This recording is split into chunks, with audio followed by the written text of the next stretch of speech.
Let me start with, again, parameter estimation.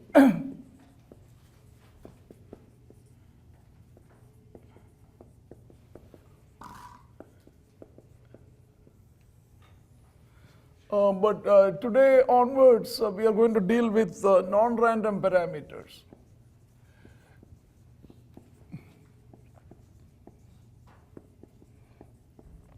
So remember, last class we dealt with the random parameters, right?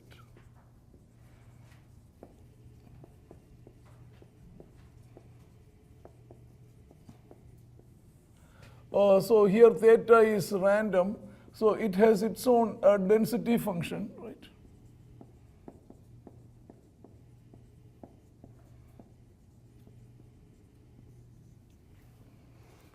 So this is known as the a priori density function, right?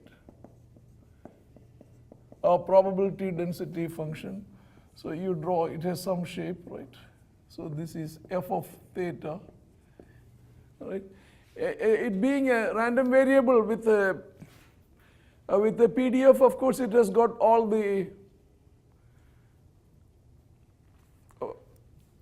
you can characterize it through certain parameters. For example, it has its mean, right? So you can compute that variance and so on, right? Remember, this all makes sense because this is a random parameter. It's just like any random variable, right?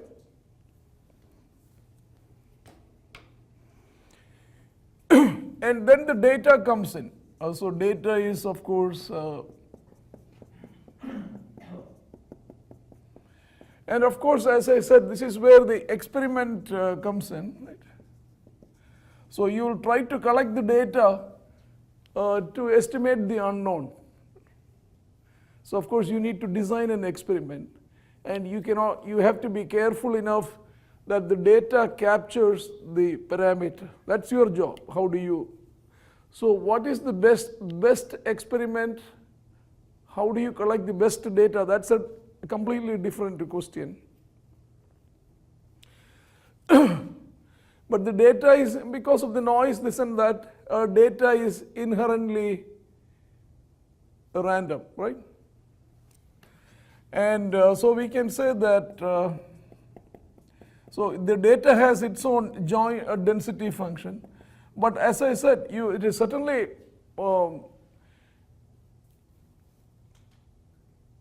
makes sense to believe that the data is also dependent on theta, because you don't want to collect data which is independent of theta, which will be foolish, right? Because for the problem.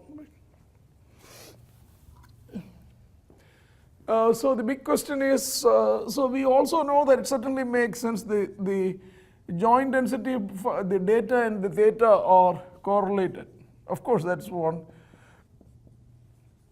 You can collect data different ways, so that, as I said, that's the whole thing of designing experiments. It's a big theme in itself. I am not an expert, but that you need to be, if you're doing something with genes and this and that, you need experts in that field to tell you what the correct experiment is. If somebody is working in radar, then he is the right person to design the experiments because he knows the phenomenology there. But the whole point is, whoever is designing the experiment will make sure that the data and the parameter are correlated. Then also, this is where we start. We collect the data, and most likely, remember, this density function itself, none of this may be known. This you may make a guess. You may say, I may assume this to be, if you have reasons to assume it is Gaussian, you assume it. Otherwise, you assume it is uniform, etc. As I said, if you are dealing with phase, generally the phase is supposed to be uniform. Or if you say that, if you say that I know nothing about the density function and I am completely ignorant about it, then this is a good model, right? It shows maximum ignorance.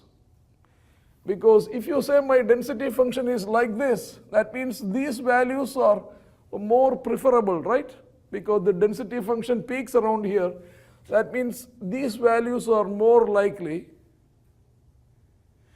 You have to have some reason to believe that. So if you have reasons to believe, you can use a prior model like this. But if you have no idea about it, this is a good prior to start with.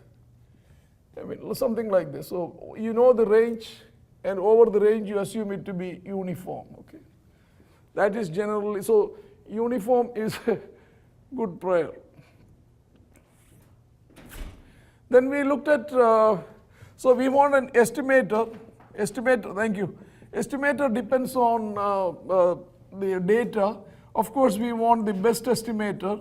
Then I defined the best using as the minimization of some sort of cost function, right? And we went through 3 different types of cost function.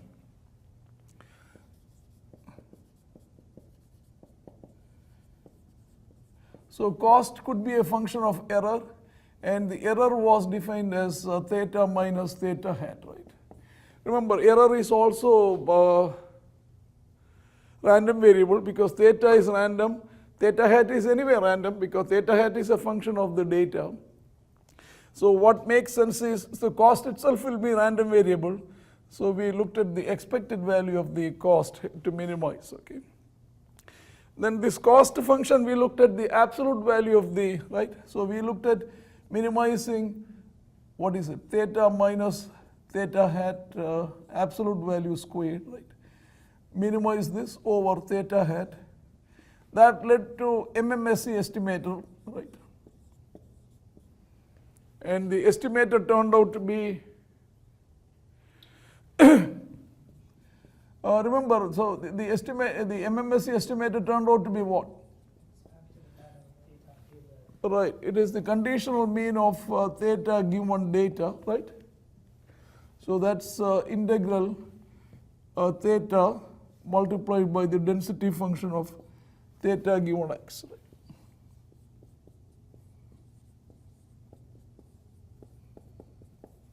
So remember, once you integrate, theta goes away, you will get a function of data. That's your best estimator, and hopefully you are already began to do the problem. Right? Once you have an estimator, it's a random variable. You can look at its mean, you can look at its variance, etc. These are the byproducts. Then we also looked at, so this was 1. Then we looked at the absolute value of the error, right? So which is theta minus theta hat, right? Absolute value. And that led to, that was the median, right? Of the density function of, which density function? Right, theta given x. So this density function is also known as the a posteriori PDF.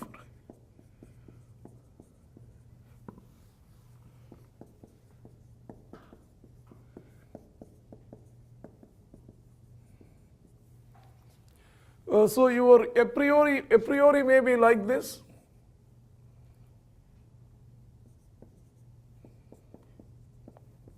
And the a posteriori may turn out to be something like this. So this is your density function of theta given data.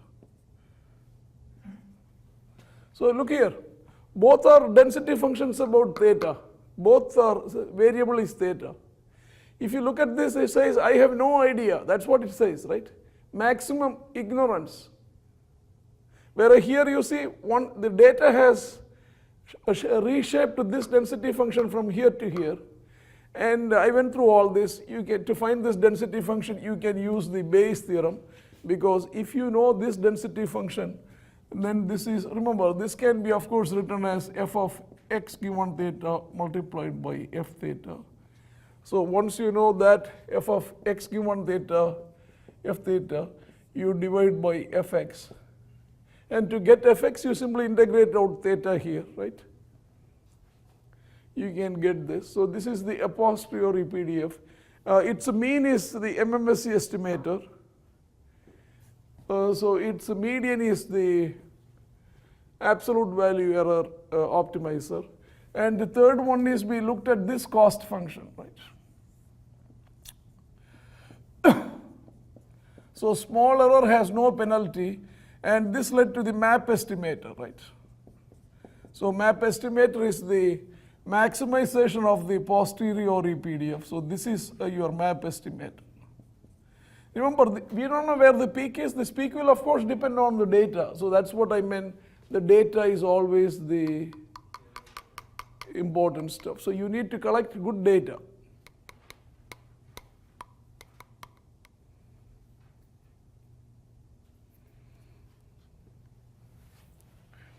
So map estimator also you can find out by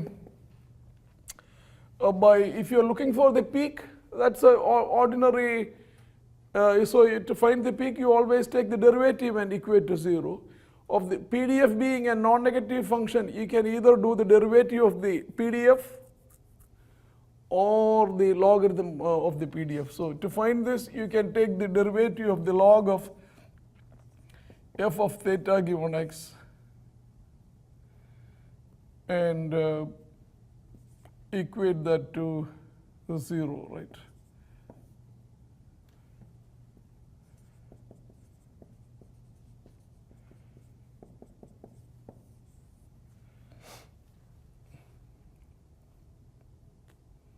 So I showed you some examples, etc. Again, you will get an estimator. All the estimators are going to be in terms of the data. Of course, you want the estimator in terms of what you collect. Any questions so far? So this is what you are supposed to, that deals with the random parameters. So the interesting thing to observe is this is always the case. From a priori, using the data, you find out the a posteriori PDF. And that means in the light of the new data, you can say that this is my best predictor. Without the data, any value here looks reasonable. The probability of this here is the same as here. So none of these values are preferable to any other. Whereas here, this is the most preferred value because this has the maximum probability. Remember, the interpretation of the PDF is what? If you take a small area around here, this is the probability that the random variable lies in this gap, and that probability is obviously higher than here because this area is higher than here, right?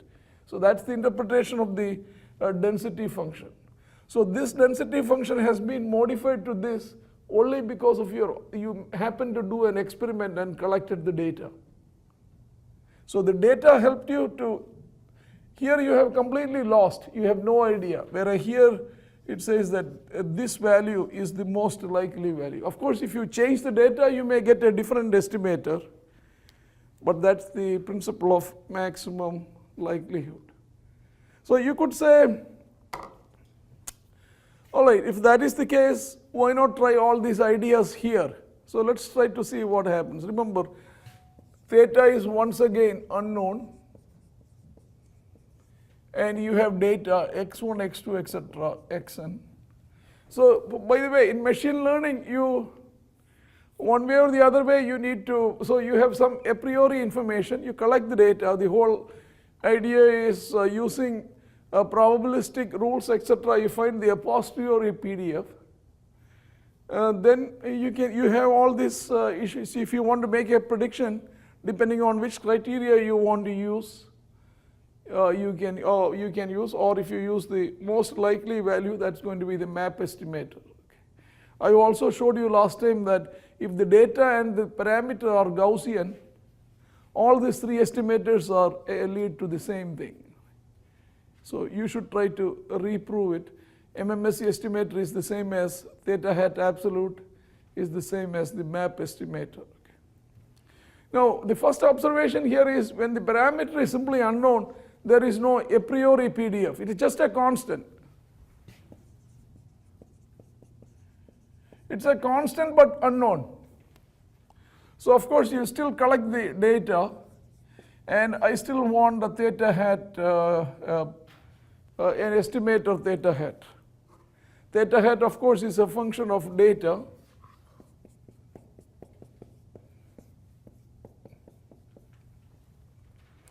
So we say, let's use MMSE estimator. So if you say MMSE estimator, we know that theta hat is, it's already here down, right? Expected value of theta given x. So let's try to do that. I'm just copying from here.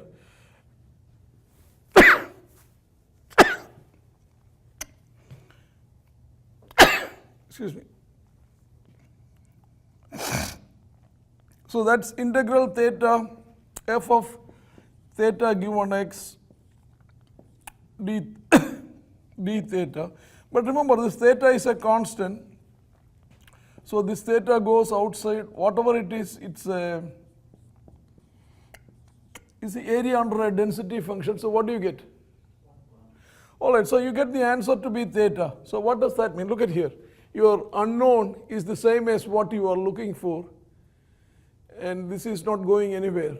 You see the problem? It's like catch-22. You are saying the best estimator is the unknown itself. That is true.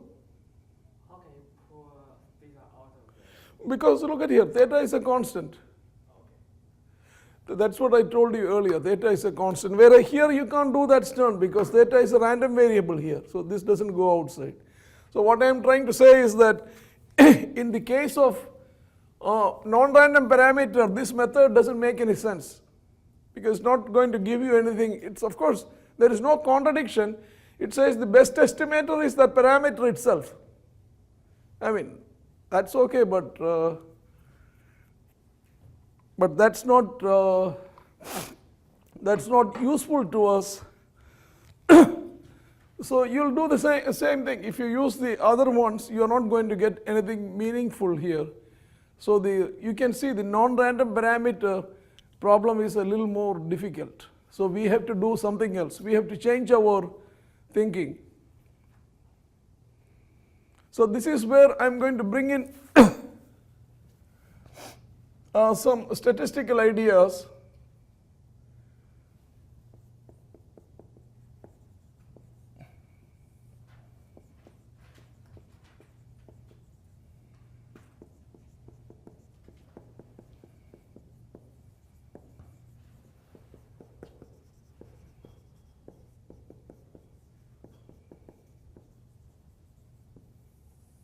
So this is a universal principle used in statistics.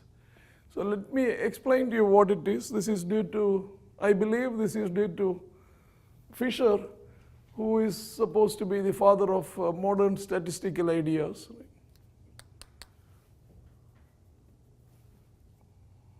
I mean, you can Google and read a little bit about him. I believe maybe in the 1930s, 40s, he was a professor in Oxford or somewhere, England.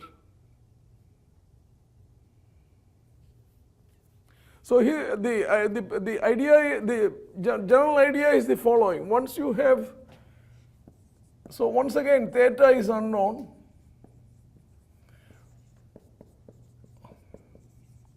You collect data x1, x2, etc., xn.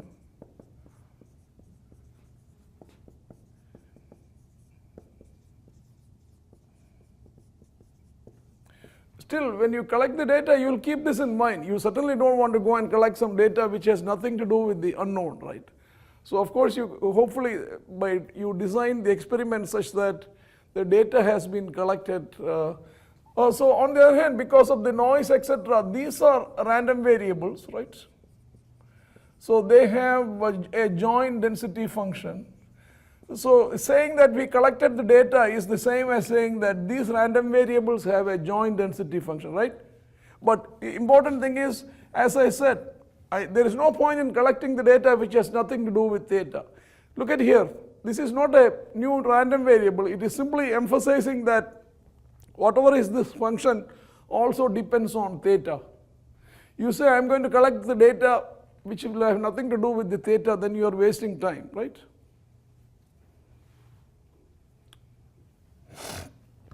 So the Fisher's idea or the principle of maximum likelihood is that, now look at this, this is an n+1 dimensional function, but once the data is collected, you are going to have specific values, right? I just collected data, x1 equal to x1. That's what we mean by data collection, okay? So you plug in those values, and then you see this becomes now suddenly only a function of theta, right? Because x1, x2, etc. has been fixed up.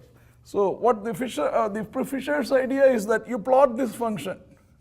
This function is your f x1, x2, etc., xn comma theta. But as I said, once the data is given, this is so as a function of theta. You plot it as a function of theta.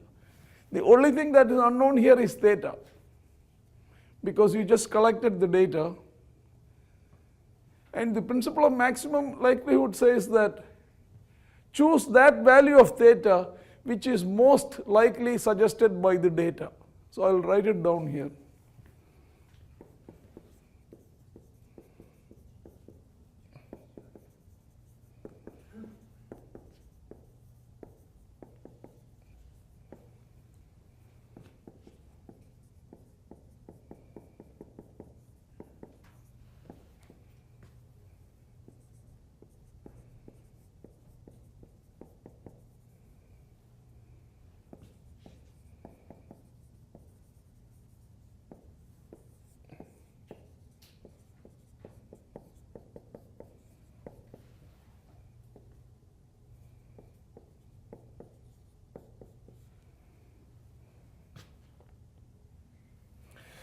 So the question is, what is, right? That makes sense, right? So look at here.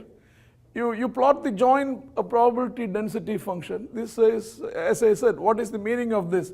If you take a small gap, say this is theta 1 and theta 2, or theta 1 and theta 1 plus delta, then this is, as you know, this is the probability that theta takes the value greater than theta 1 and less than theta 1 plus delta, right? That's the probability is given by that area, right? So the most likely value you can see suggested by the data is of course this, right? This is the most likelihood value. I will call it theta hat ml. Simplify the same argument. The probability in a small segment here is this much, which is going to be higher than anywhere else. So that's going to be the maximum of the joint density function of x1 through xn and the theta.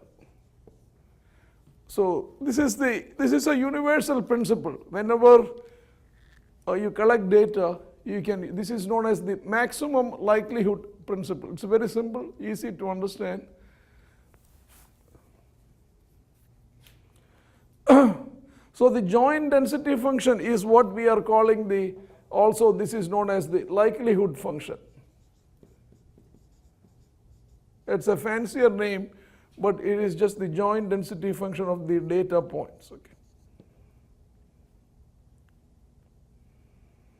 So of course, as I said, if your observations happen to be different, these values will be different, and the function may peak somewhere else, right? And so the principle of maximum likelihood is you collect the data, and then of course the joint density function says everything that you need to know about that data and the parameter. So you plot that. Data is already collected, so it's only a function of theta. Then basically that the peak value is saying that this is the most likely value of theta for that particular collection of data.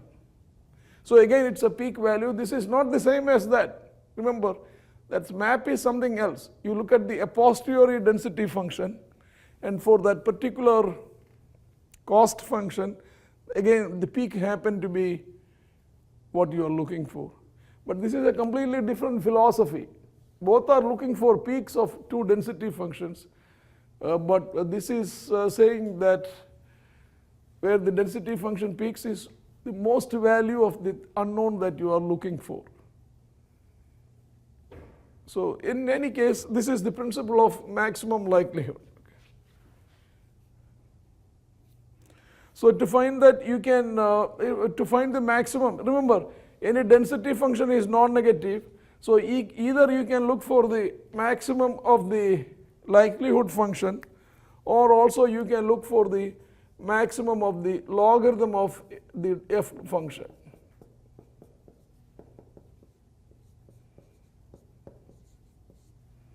So look for the maximum. Remember, the variation is on theta. Theta is the only unknown here. So you are maximizing over the, so consequently if the function is smooth, you can do this. You can do the logarithm of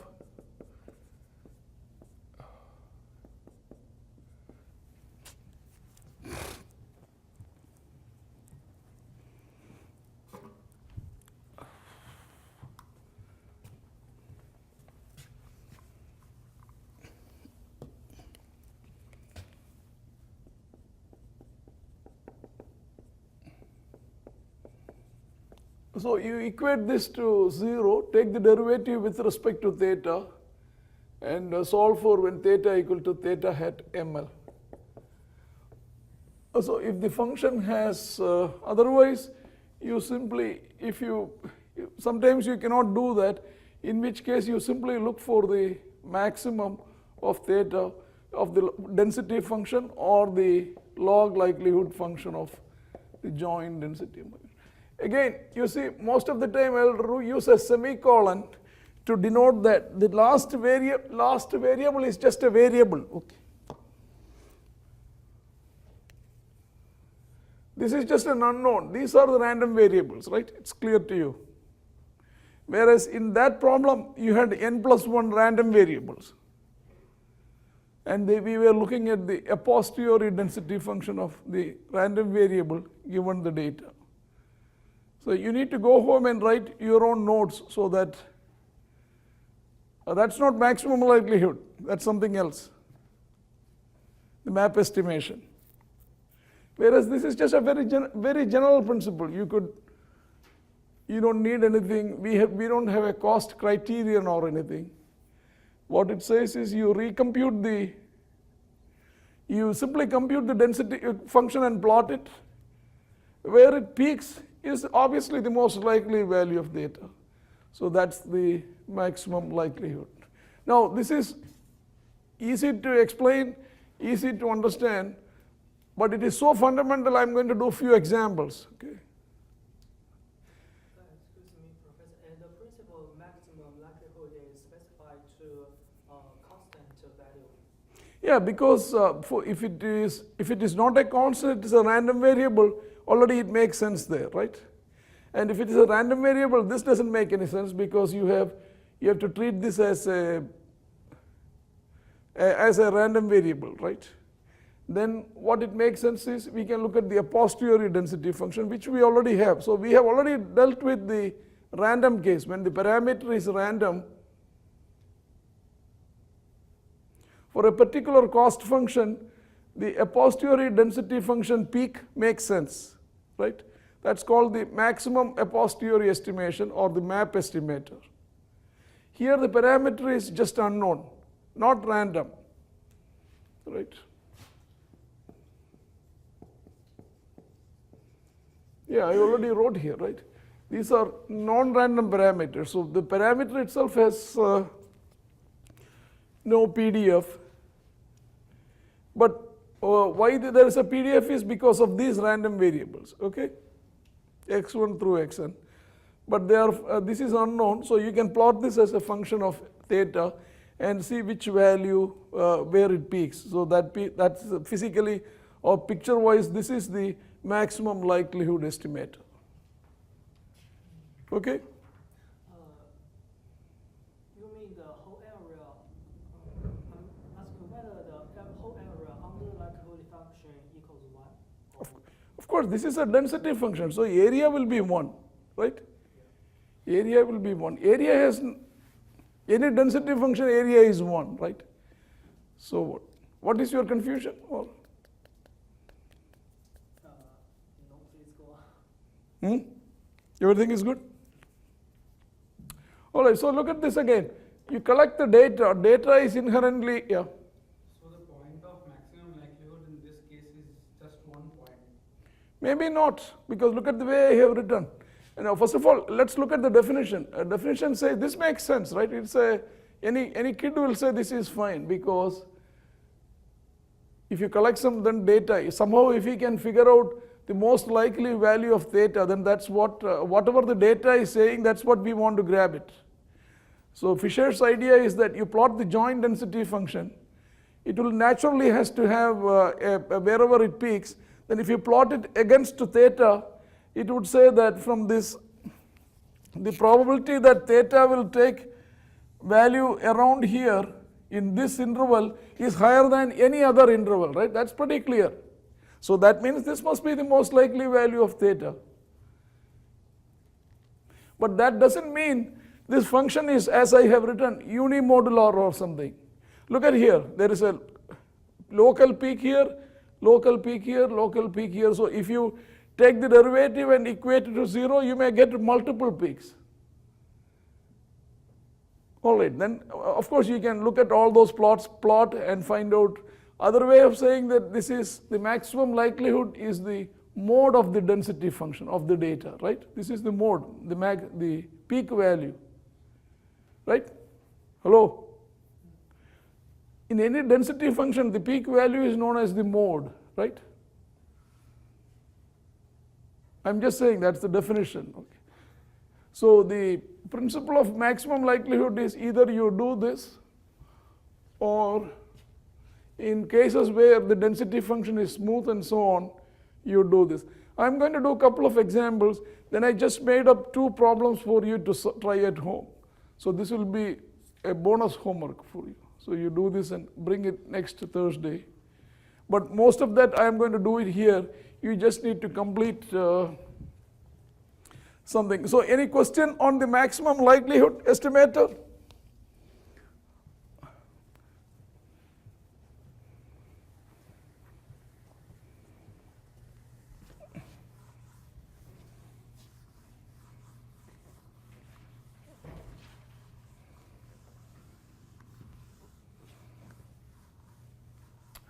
So at this point, I am going to do in much more detail than what is in Van Trees.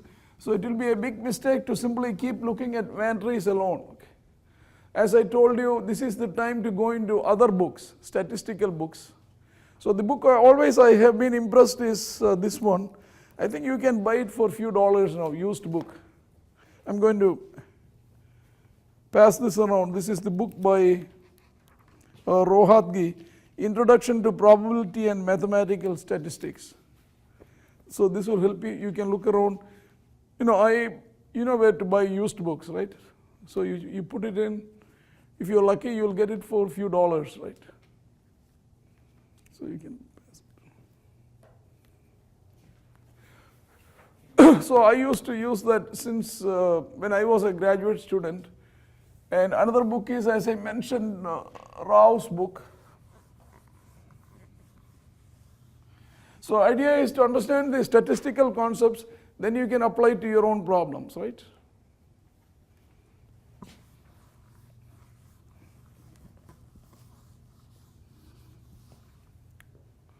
So let me do a couple of problems in parallel and see. So I'll start with the 2 problems. Xi's are normal with the mean mu and sigma squared. This means that mu is unknown. For the time being, I am going to assume that sigma squared is known. Okay.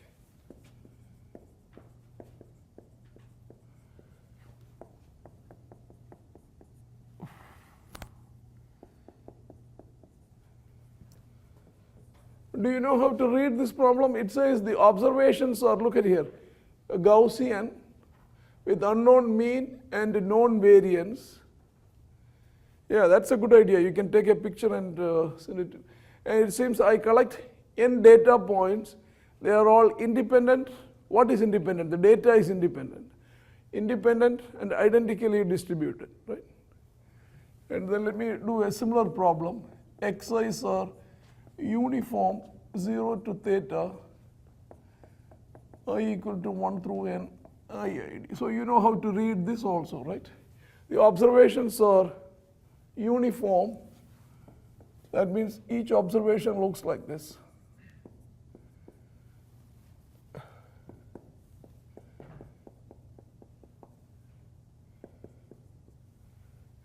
Observations are uniform between 0 and theta. What is unknown is theta. And I have n such observations. And they're all independent, identically distributed. Okay. Also look at Rao's book.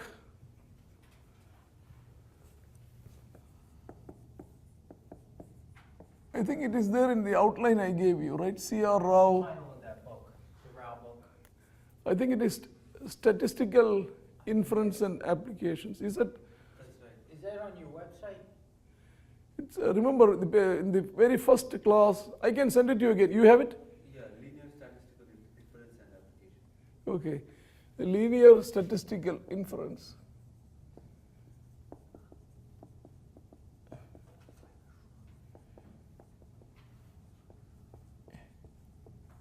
Rao is a little more harder than Rohatgi to read, but Rao is the master. We will be studying theorems of Rao.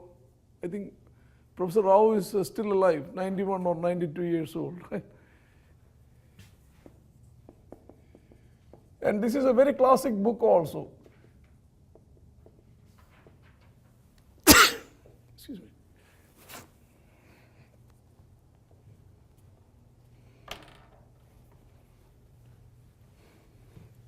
All right, so from this class onwards, next 2-3 class will test your probability skills because you will have to do a lot of computation. So this is where a lot of you give up and say, I'm not going to do it and just sit around and listen to me. Then it will be you are not going to get much out of this course. So what I'm trying to say is please push yourself to solve the problems. I mean, I'm going to do some of this, but halfway through I'll leave it for you. Okay, so you can finish the rest of the computation.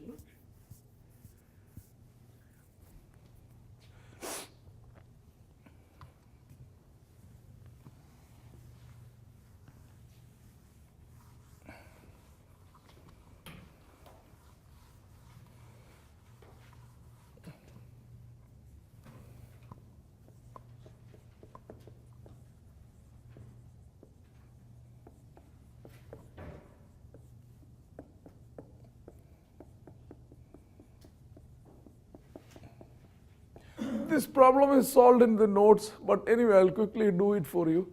It says all the observations are gamma. Again, the same thing, all of them are independent, but both alpha and beta are unknown. So let's start with something simple. Look here. So fxi, so a problem may be like this. And what is the problem? For problem is, let's say, find the maximum likelihood estimator. See, this makes sense. There's not, look at here. Observations are random, but they have some unknown mean. So this mean there is no reason to assume. That's just an unknown, that's all. So it's an unknown constant. Here is an example. So we want to find out the maximum likelihood estimator. That means I should set up the joint density function of x1 through xn, right? And that's in this case, look here, because of they are independent, this is the joint density function of all the xi's, right? So this is where your probability skills come in. So each of them is given to be 1 over square root of 2 pi sigma squared e raised to minus x minus mu the whole squared over 2 sigma squared, right? So this is, we have seen this, so this is 2 pi sigma squared to the power n by 2 e raised to minus summation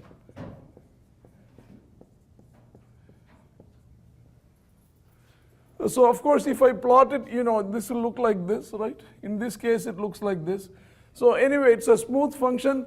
I can take the logarithm if I want. So logarithm of f is, so this is, sometimes you will see it's written like this, L theta. L stands for the likelihood.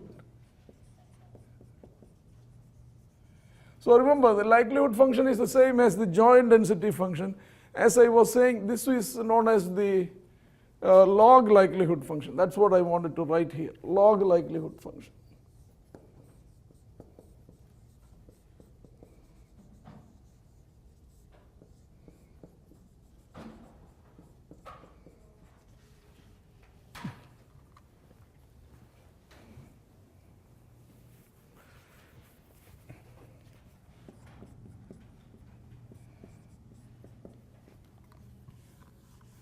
So when I take the logarithm, I get n by 2, right?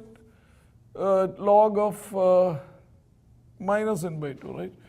2 pi sigma squared here, minus here sigma xi minus mu the whole squared over 2 sigma squared. Remember, I need to take the derivative of this with respect to now. So let me call this to be L. So I need to take the derivative of this with respect to, or this is the log L, right? This is the likelihood function. So this is log L. So I'm going to take the derivative of log L with respect to the unknown mu. So this goes away. There is no mu here. So when I take the derivative of that, of course, you can see summation I goes from 1 through n, I equal to 1 through n, xi minus mu the whole divided by 2 sigma squared, 2 here, 2 cancels, this equal to 0. So we get mu hat ml equal to 1 over n sigma xi. This is just the standard mean, right? Average. All right, so that's what it is. What is the question? You? Next to you. You seem to be lost. Why this is gone? Sigma? That's in the denominator, right? It's a constant. It should be appear in Here? Oh, this is a constant that goes away, right? The numerator is equal to 0, right? Because if you want, you can write this as here, right? Right? All right, so that's good. So I'll come to this problem in a second. So we have theta hat ml or mu hat ml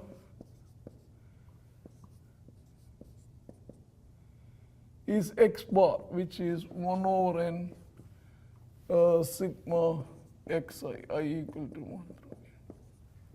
So see, this is a random variable, right? So generally, the two parts of the homework are find the mean value of this random variable and find the variance of this random variable. This is easy. Again, this is where, of course, if you know nothing, then you have to start all over. But if you have done the probability well, you will argue like this. What happens if you add up a bunch of Gaussian random variables? No? Gaussian, if you add up Gaussian. You add up Gaussian, you get Gaussian, right? Linear combination of Gaussian is Gaussian. So I already know this is Gaussian. This is a standard result in any case. So what is the mean and variance of this Gaussian random variable? Again, if you have done probability well, you already know the answer. Forget about this for the time being. If you add up, remember they are all independent Gaussian random variables. Each of them has mean mu. So what is the mean of this? N mu. And what is the variance of this? N sigma squared. Now remember, if you cannot do this, that's where the problem starts. But so if you divide by a constant, remember, so n mu over n, so same mu, and variance is? Remember, if x has variance sigma squared, what about x over n? What is the variance? So variance of y is 1 over n squared, variance of x. So that will be sigma squared over n. Yeah, I mean, this will be n squared. So the variance of this, so you have to divide the, if you divide the random variable by a constant, the variance gets divided by 1 over n squared. So the variance of this was n sigma squared. So this will be sigma squared over n. Right? Remember, so you need to get into a situation where you can do this problem. So here, of course, the answer is easy. This is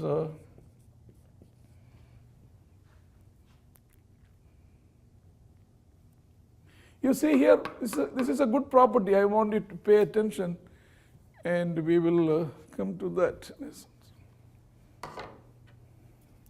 Look at here.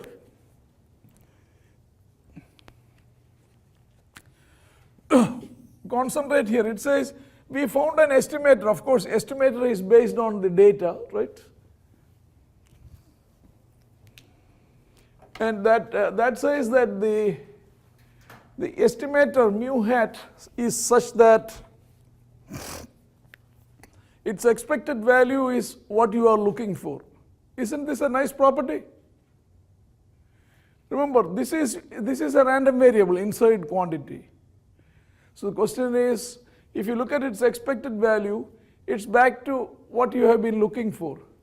So this property is known as unbiased estimator.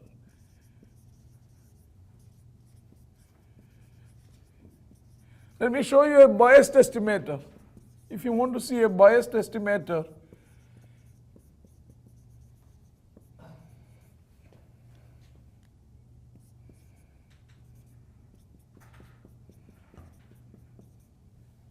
let me take it to be x1 plus 2x2. This is an estimator, right, based on data.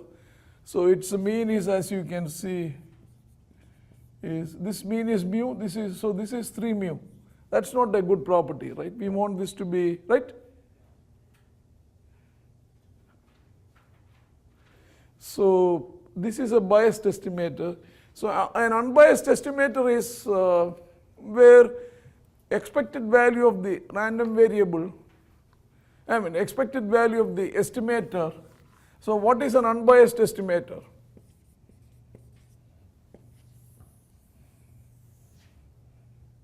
Is expected value of theta hat, you want it to be equal to theta. This makes no sense in the random, if the parameter is random, right? If the parameter is random, expected value of this will be some constant. It cannot be equal to a random variable. So, but it makes complete sense here. Even though this is unknown, you still want this property because it's a good property. You don't want the estimator on the average to be equal to something else. So this is a property. Again, by common sense, or it looks like it is good to have this property, right? So unbiased estimator. So this happens to be unbiased, and this is the variance of the unbiased estimator. So look, the variance is whatever it is.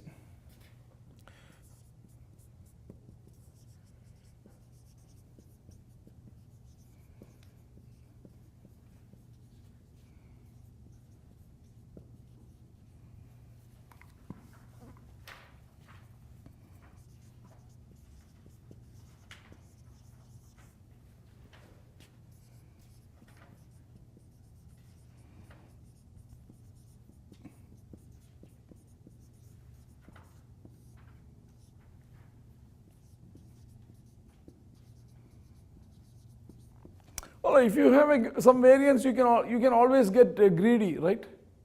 Where is my book? You noted it down?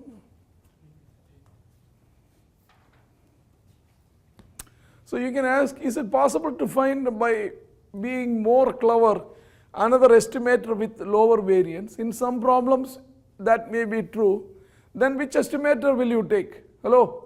Suppose I am another unbiased estimator. I am going to call it theta 1 hat x. So the variance of this estimator is lower than this. So which estimator is better? No? The one with the lower variance. Right? Then you can ask, is it possible to find another estimator with the even lower variance? So this is a question we want to answer, but this is where I am going, not in this class, but next class. Because you want to be greedy, right? You want to do the best possible job. If you may have several unbiased estimators, right? So let's say if you have this property, I have various estimators.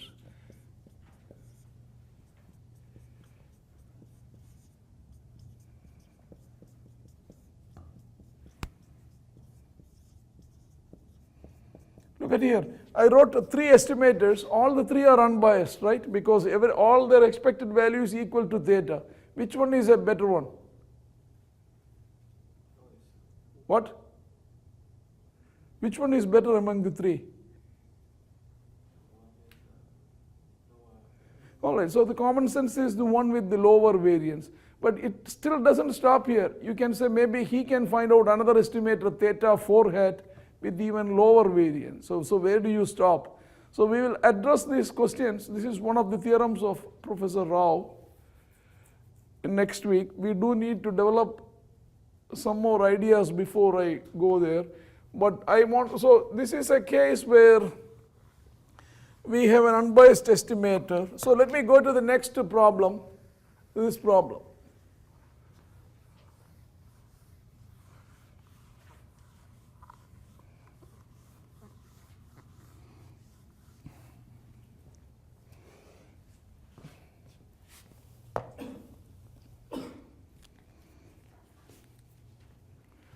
So once again, the steps are the same.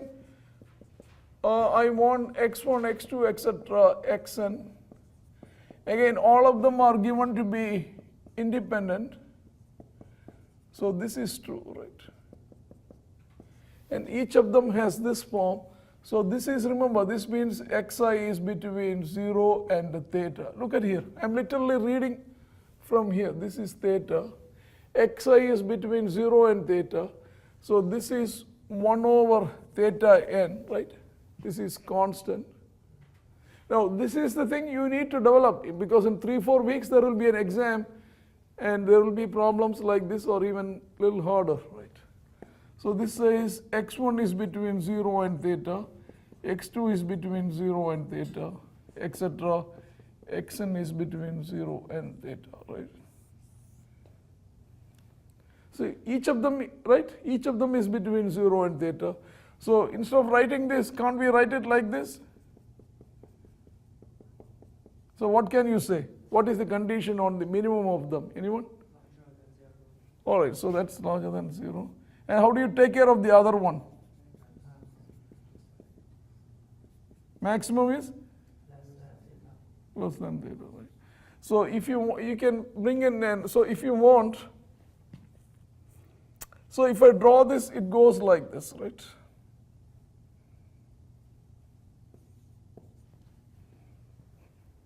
Now maximum is less than theta is the same as saying that theta is greater than maximum, right? So if I draw the joint density function, it goes like this, right?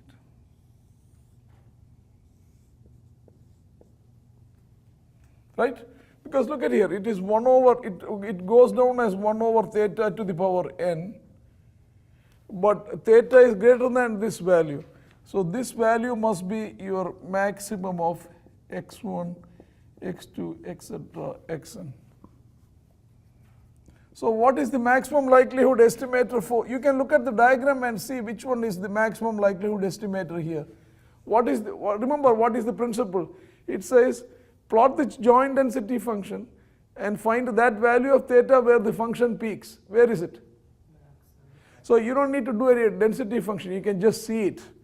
So important thing is this one, the maximum of x1 comma x2 etc. xn is the maximum likelihood estimator for this. See, this is not a, this is not a common sense result, right? Here at least you can say, all right, a standard mean turns out to be the maximum likelihood estimator. Whereas, so all right, again the same problem. Once you have an estimator, you want to find out how good it is. So I want to find out whether this has unbiased property, and I also want to find out the variance. And so let me do that. I'll do the, we look at its mean. So I want to find out its mean. So remember, mean is what? Mean is, so if I call, so this is what I want to compute. So let me call this one to be some notation, y. So I'm asking for, we need expected value of y, right? I'll come to this problem a bit later. So expected value of y is y multiplied by a density function of y dy. And what is the limits on y? Look at here. Y is the maximum of x1 through xn. So what will be the limits on y? Look here. x1, what is the limits on x1? 0 to theta. x2? xn 0 to theta. So what? If you take at any point, if you take their maximum, what will it be? So what will be the limits on y? Right. So also 0 to theta. So I definitely can write that this is from 0 to theta, right? But the question is, you don't know this density function. So this is where, as I said, this is where you need to step up to the plate. Not step inside, step up. Step inside, then you'll break the plate, right? So look at here. So y is maximum of x1, x2, etc., xn. So I want to find the density function. I'll start with the distribution function. So distribution function is by definition probability of y less than or equal to y. But y is given to be maximum of x1, x2, etc., xn less than or equal to y, right? But again, either common sense or otherwise you can see, if the maximum is less than some quantity, each of them are less than the quantity, right? Isn't this the same as y1, x1 has to be, if the, look at here, if the maximum is less than something, each one is less than that, right? Now, none of you are going to do this by this easy unless you practice out various problems, okay? Now, why is the importance now? You see, these random variables are given to be independent. So this is the same as probability of x1 less than or equal to y multiplied by x2 less than or equal to y, etc. Probability of xn less than or equal to y. But you see, it is already here. From here, a probability of xi less than or equal to y is what? Integral 0 to xi, the density function, right? But the density function is uniform, so it's 1 over theta dxi. But theta goes outside, 0 to xi. So the answer is xi over theta. So this is you see, x1 less than or equal to y. Here, I'm sorry, y, right? So this will be y, so this will be y over theta. So each of them is y over theta to the power n. And so what are the limits on y? Anyone? We just went through this. Y is the maximum of x1 through xn. 0 to theta. Right? So this is the distribution function. So its derivative is the density function. So that is d by dy of fyy. So that's n theta to the power n, y n minus 1, y between 0 and theta. So let me take that and substitute it here.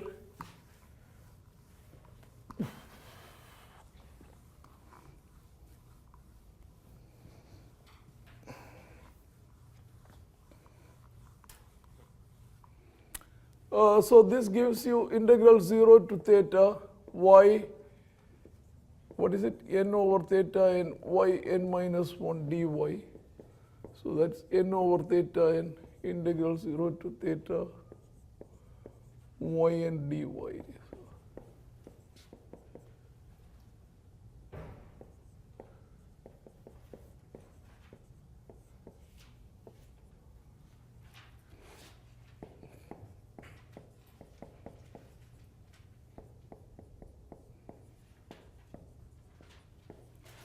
So in this case we get, right? Hello? Yes or no? So it's biased or unbiased? This is not unbiased, right? Unbiased would be when you have this. So if it is not unbiased, we call it a biased estimator. But this is fortunately, this bias is easy to remove. So if I give you this, if I define this estimator, look at this.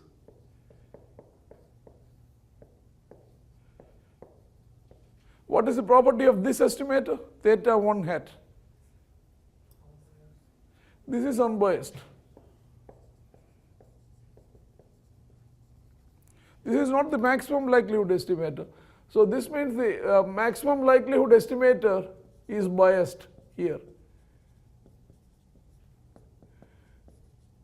But this bias is easy to remove. Suppose it was like this, that would be bad. You see, if it was like this, you cannot remove this bias.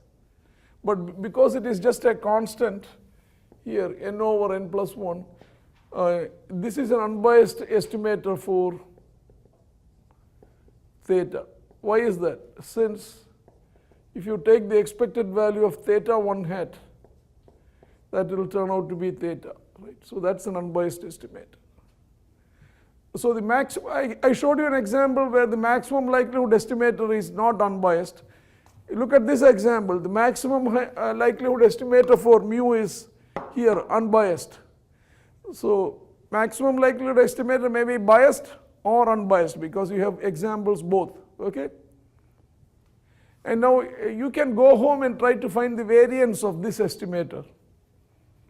What is the variance of theta hat ml? That's easy because you just need to find expected value of the second moment, right? Minus the mean squared, right? Mean is already here. Where is the mean? Mean is here, right? So you go home and do it. I can do it also, but you already have the density function, right? So this is the same as expected value of y squared, right? Y, a density function of y is there. Anyway, you do it, you will get a number.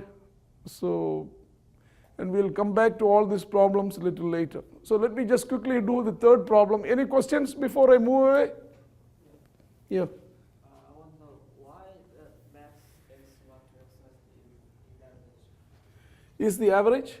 Is the best estimator? yeah. Look at here in the density function. This density function, look at here. This density function is equal to this, right? Where only when theta is greater than this. So if I plot it as a function, it only starts from, this is only defined for beyond this. So let me plot that value, then the density function is defined, isn't it? Look at here. This density function is equal to this. Yeah. But this is only defined when theta is greater than this number. This is some value, right? So if I plot this, there is only one variable, theta. And the function peaks, so according to Fisher, you take the maximum value suggested by the data. So the maximum value suggested by data is this quantity. So that's the maximum likelihood estimate, right?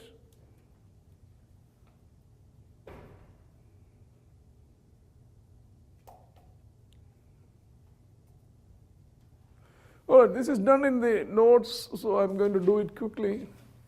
So is this, but maybe that was a little difficult to understand. But here you just do the, again I want to make a point here. So the joint density function of all these random variables is the product of their density functions, right? And each of them is gamma. So gamma is how? So this is, what is it?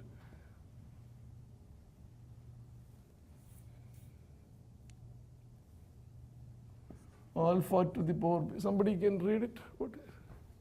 Open it up. Let me see. Open this up. No, page 2. Next page. Turn it to me. Turn it around. Slowly.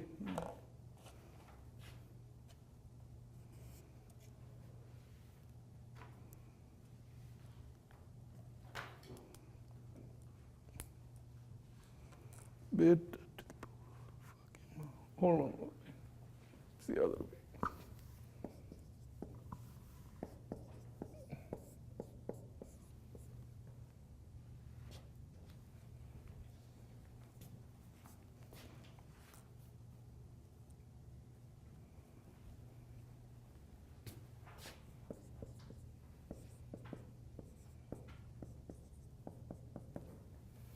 So this is the density function of, this is just the standard gamma, and then I equal to 1 through n. So if you do all this, you get beta to the power n alpha, gamma alpha to the power n, product of xi to the power alpha minus 1, right? Multiplied by e raised to minus summation beta xi I equal to 1 through n. So we have two unknowns. So you can take the logarithm of f.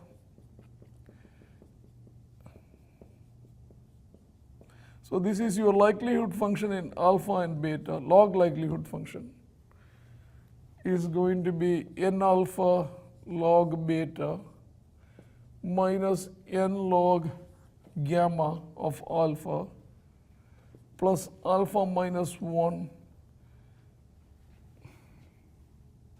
summation log xi, right, minus beta sigma xi. Now what? Now you take the derivative of this likelihood function or log likelihood function with respect to alpha, equate it to 0, and also take the derivative of the log likelihood function with respect to beta and equate it to 0. Okay. Now if you do that, I'm just going to copy. So you can clearly do it at home. And if you do that, I'll write down, and just to make a point. So go home and do it and see whether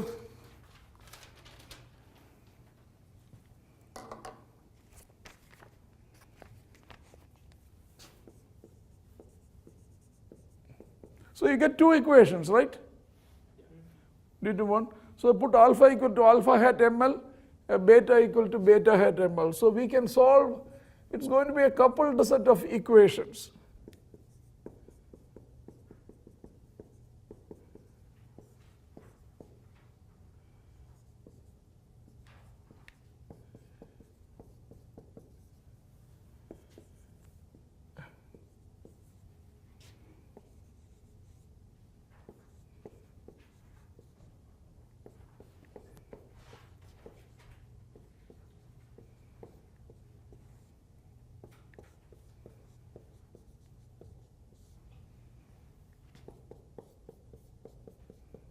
I mean, this is some function of data, but the beta is, once you find alpha hat ml, beta is easy, but alpha hat unfortunately satisfies highly nonlinear function. This is gamma function, this is the derivative of the gamma function. So what is my point? My point is to show that maximum likelihood estimator always may not be easy to find. It may be highly nonlinear. Here is an example. The maximum likelihood estimator is highly nonlinear. And you have to find this numerically only. In some problems it is easy. So even if you can find it, it may not be unbiased, it may be unbiased. It all depends on the problems. But the basic procedure is this. Now, if you find it, then the next question is this an unbiased estimator? Unbiased or biased, you can try to find the variance. Then you can always ask, is there another estimator which is even better than this one? How do you answer all these questions? Okay. So to go in that direction, I do want to introduce a couple of new concepts which you have not heard before. And so remember where I am going. Like whenever you do something, we want to do the best job possible. So what is the best job here? If we find an estimator, we want to make sure this is the estimator with the lowest possible variance. And we also want it to be unbiased. So that's where I am going. So let me give you a couple of problems to practice out. So again, you can do this and submit it by when we come Thursday. So maybe before I go, I'll solve problem 2 for you, partially here. So you just need to fill up the rest.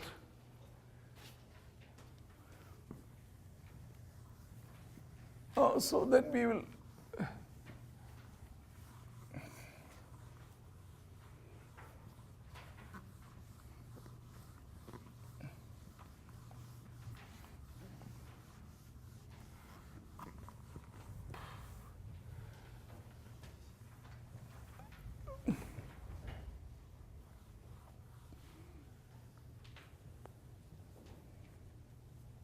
Pillai, look here, maybe why don't you do this at home?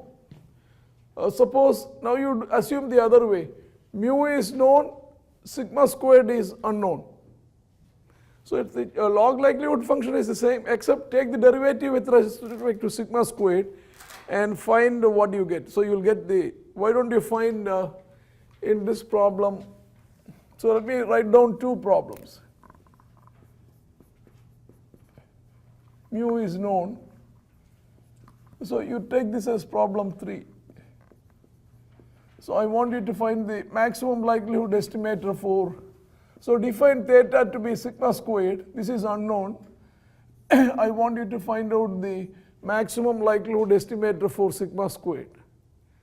Why am I writing like this? Just to avoid the confusion. Sigma is one parameter, sigma squared is a different parameter. So what we are interested in is sigma squared. If you are interested in sigma, you write it like this. You can try to do that also. That's going to be a harder problem. Try that if you want. So first let me write, so B is same thing, mu is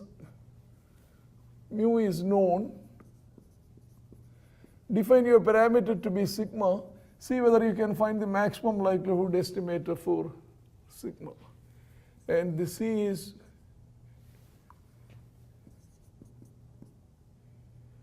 like there. So the one parameter is mu. Mu is unknown.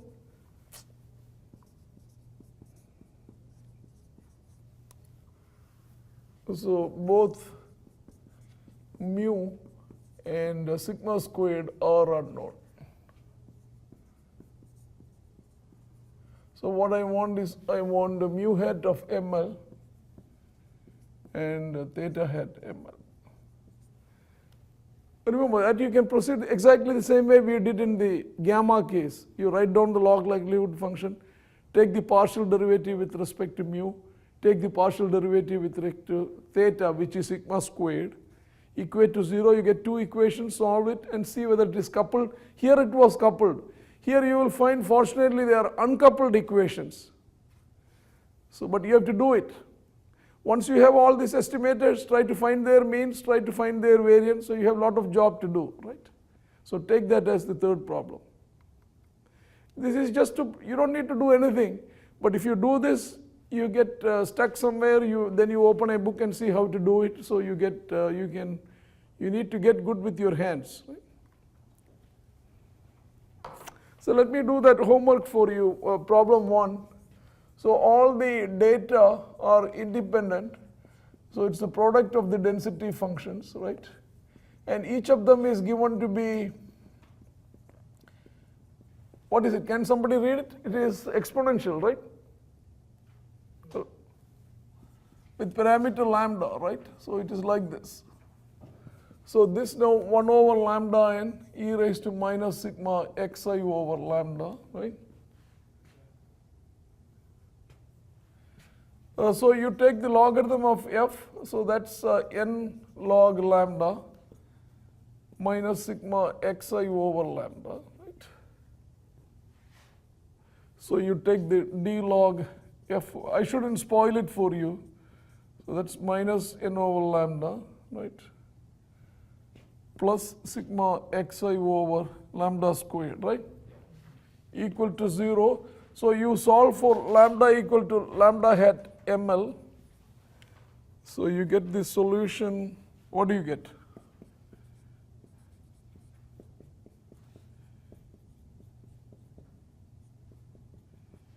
Right? Now I'm going to leave it to you, but if x1 plus x1, x2, x3, etc. are exponential, what happens to the sum? Anybody? What is the density function of the sum? Anyone? Oh, you need to check the book. This is a standard result, right? x1, x2, x3, etc. Because you need the density function of this, because the next question is what is its mean, what is its variance. So I'll tell you, you remember this or no? If you add a bunch of what did you say? Exponential. If you, I know, but what is the, this is gamma. So gamma has two parameters you find out, so there's a lot of work to do. what I want you to find out is what is the mean of this. Mean is easy from here, but once you know the mean is, look at here, mean is mean of each of them has mean lambda.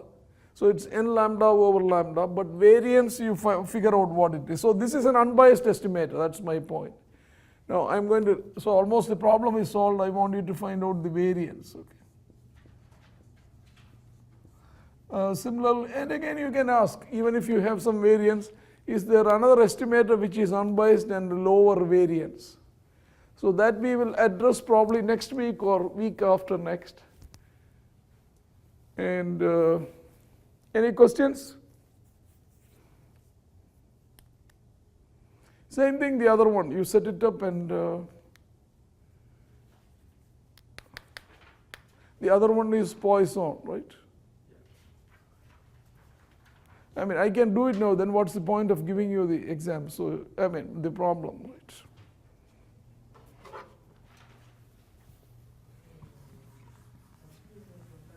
The gamma function is needed in exam. Do we need to remember it to work with prime? I mean, you don't need to remember.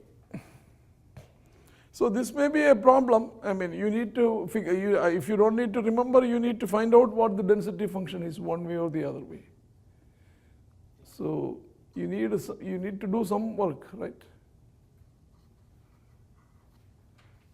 So anyway, before you worry about the exam, let's worry about the homework. How about that, right? You go home and do, once you do that, then the exam is nothing different. It's all going to be really. If you cannot do the homework, you are not going to do the exam. As I said, I don't want you to be kidding. There's a lot of work if you want to do it right, because something you wouldn't know, then you need to check the book and so on, right? That's how you learn, right?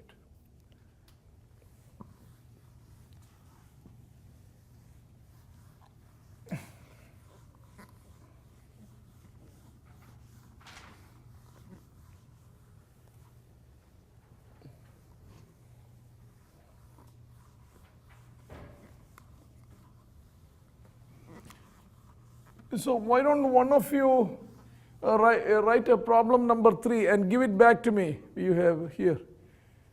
I'll write it here. Just write here. I'm going to write there for you. Number 3. So that way you can solve it, I can solve it. What I told you, xi's are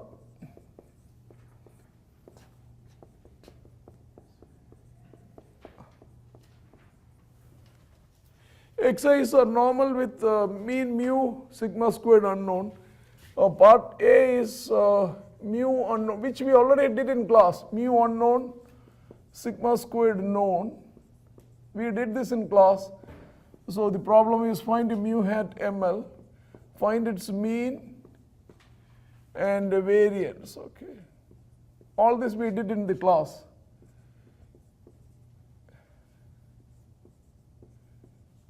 This we already did. So part B is the other way. What is unknown is sigma squared is unknown, and mu is known. I just want you to find again the same thing. You know what this means. Find the maximum likelihood estimate, find its mean, find its variance. Okay. So part C is both, the other way. Maybe we can just, if you are curious, you will see the difficulty. Or you see, common sense wise, you will say, all right, I know about sigma squared. What's the big deal? I take the square root. See whether that will work. So I want the maximum likelihood estimator for mu. That's not the same as, if you can find this, you will see. Anyway, do it and see whether you.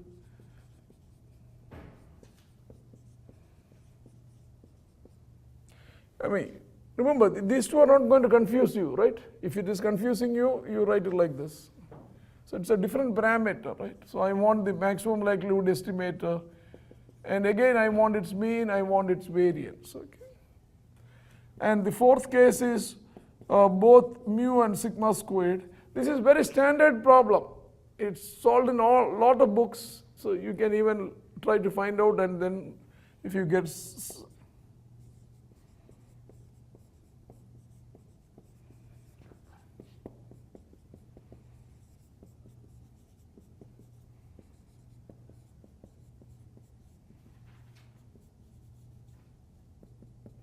and then you can find their mean and variance, etc.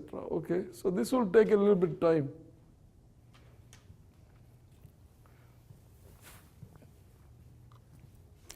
So in the next 1 hour or so, I do want to bring in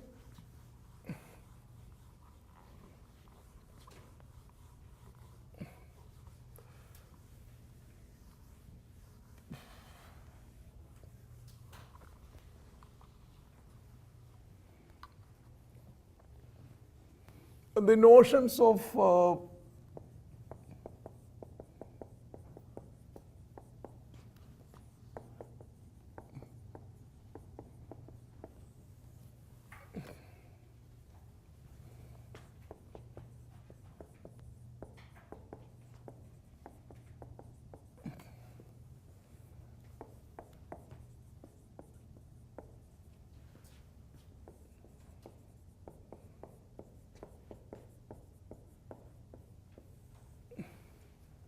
so these are statistical ideas. These will help us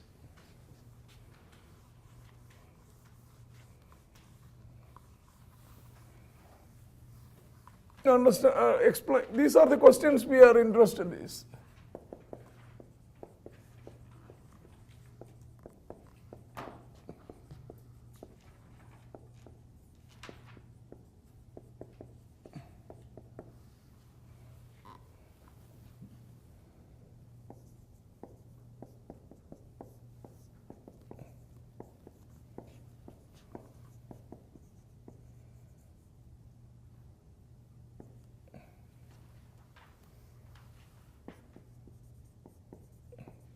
So this is called the unbiased property, right? We have an estimator whose expected value is equal to the parameter. Estimator is of course always function of data.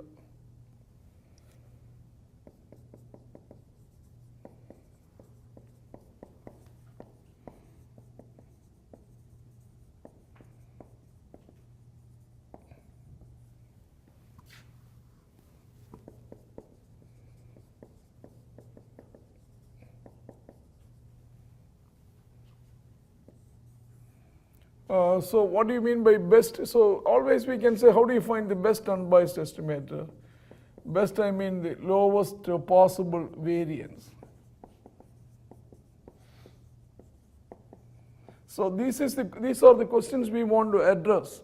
That's why I need some concepts and so on, right? This all makes sense, right? You want to be greedy always. You want the best estimator.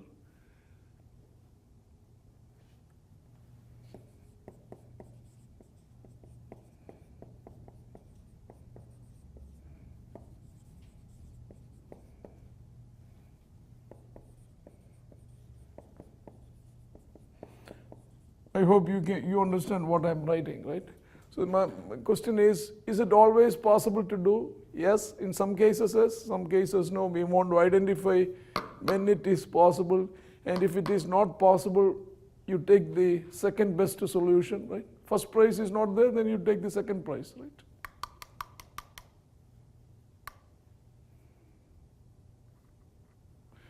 So you know about this notion. We discussed this in the detection context. Since you have to go soon, I'm just going to continue rather than waste time.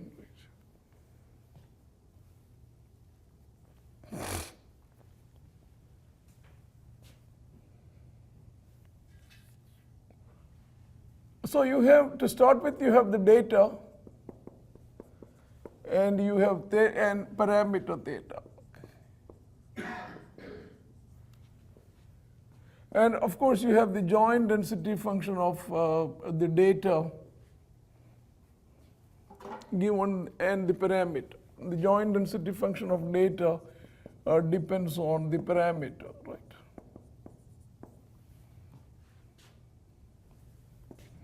So given the joint density function, we say that some function of data, so this is some function of data, okay?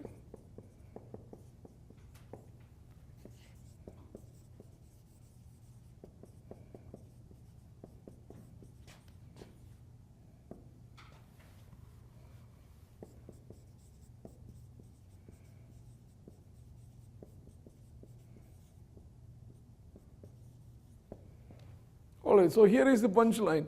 We say, given the joint density function, remember joint density function of course depends on all the variables and the theta. Theta is the unknown, and you collected the data deliberately so that this will be a function of theta. And then we say the t, t is the universal notation. T is just a function of data. This particular function is said to be sufficient for the parameter theta if the conditional density function of the data, remember data is one more time x1, x2, etc., xn. Conditional density function of this a given t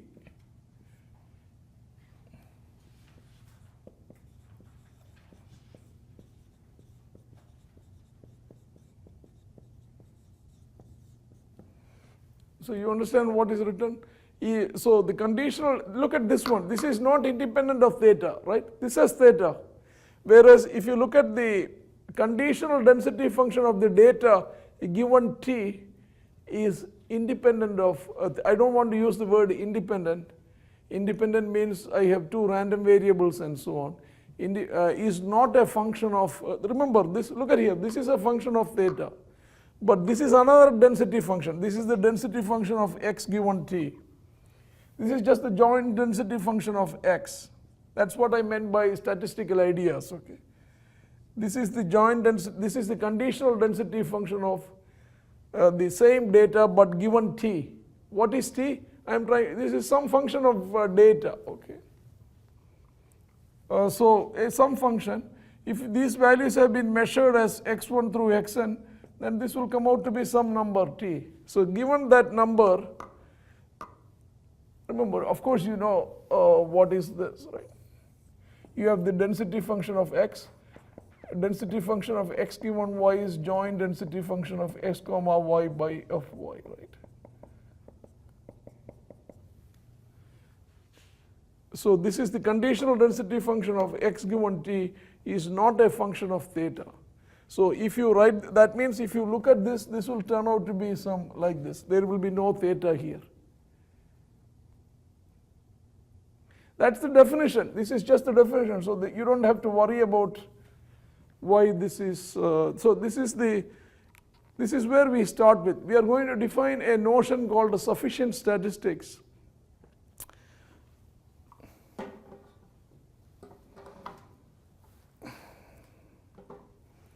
Anybody who is sitting here who doesn't understand what I just said, right? It's clear to you? So I'm going to show you an example, couple of examples in fact, of, so the next question is how do you find the sufficient statistics? So let me show you the hard way, then we will come up with a theorem which will make it easy to do it. But look at this example. Suppose your problem number 2, suppose this is for Poisson. Suppose all the observations are Poisson and the lambda is the unknown. Again the same thing, IID, that means all the observations are independent. You have n observations. This I and this I, who is confusing? No, you are not confusing this. This is mathematical index. This stands for the English word independent, right? Independent, identically distributed, right? This I is, I could have used k equal to 1 through n, right? So that's here, I could use k, but I cannot use k there, right? So probability density function of x1, x2, etc., xn and lambda is the product of I equal to 1 through n, probability of xi comma lambda, right?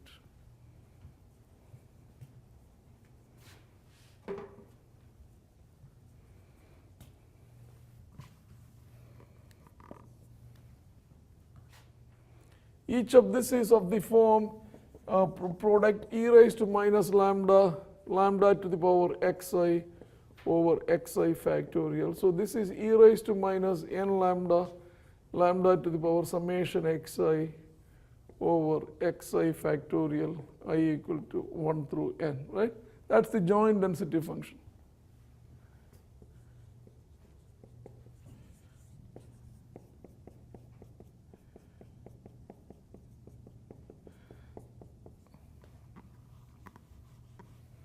So I'm making a wild guess. I want to check this. Let me consider this function, t. I'm going to check this function and see whether this is sufficient or not. So if I consider, I don't know, so I'm going to call it some function. It is certainly a function of data, right? Remember, if you add independent Poisson, what do you get? Anybody? What is the density function of this? What? All right, he is right. So this is Poisson with parameter n lambda. Now, if some of you are sitting here and you don't know this, this is where I said the issues come in. Issues don't come in because you don't understand the concepts. Issues come in because you cannot solve the problem. So that's why you need to practice out. That's the only reason I'm giving you more problems and so on. Okay. So that means this is, so probability of gx equal to t is what? E raised to minus n lambda, lambda to the power t over t factorial, right? So now, what do I want to, I want to check.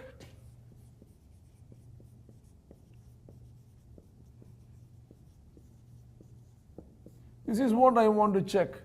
I mean, this is obviously a bad way of doing things, but I want to make a point. So look here, suppose this happened to be the sufficient. Yeah, n lambda. Thank you. Suppose this happened to be sufficient, then you look at here. If t is sufficient, then this conditional density function will not be a function of lambda. So let's check it out. So what I'm going to check is I'm going to check the density function of all this x given this g.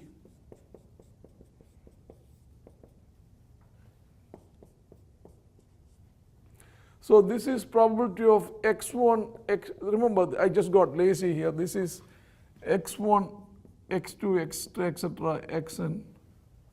So I want to check this out, etc., xn, and gx. Gx is given to be sigma xi equal to t over probability of g, which is sigma xi I is equal to t.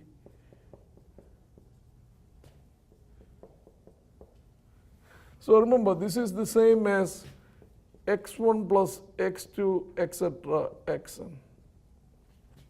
So this is when sigma xi equal to t, and it is this conditional density function is 0 otherwise. Okay.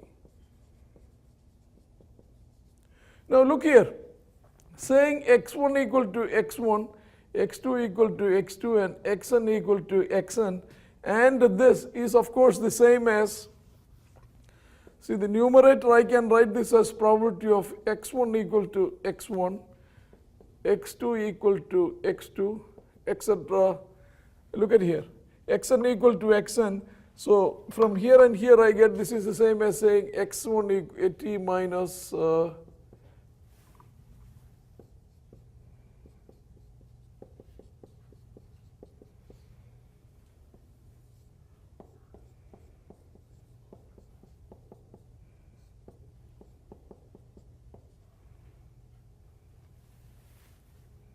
right, because xn is, of course, look at here, xn is t minus all this.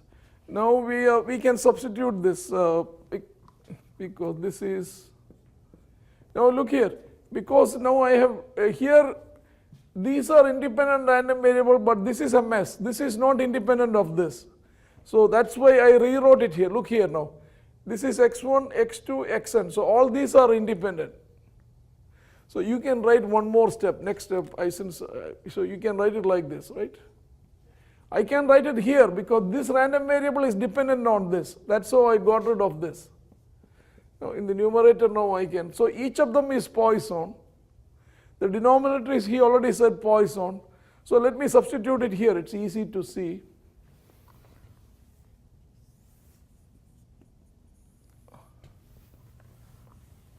So the numerator now reads, I'll write ith term, e raised to minus lambda. Ith term is not good enough. You have to write all of them. So the first term is e raised to minus lambda, lambda to the power x1 over x1 factorial, right?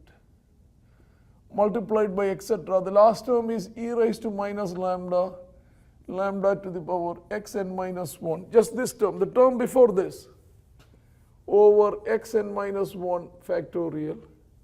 Then the last term is e raised to minus lambda, but lambda to the power t minus summation xi, I equal to 1 through n minus 1, over t minus summation xi, I equal to 1 through n minus 1 factorial, over e raised to minus n lambda to the power t over t factorial. You see, this all e raised to minus term, this all cancels, right? And more important, you have lambda to the power t here, you have lambda to the power t, cancels. Lambda to the power all this cancels with all the lambdas. You see that, right? All the lambdas are gone. So you get the answer to be, right, lambda to the power t goes away with this lambda to the power t. So in the denominator you have n to the power t from here, and then you have product of xi factorial I equal to 1 through n, because this is this you can also write it as xn, right?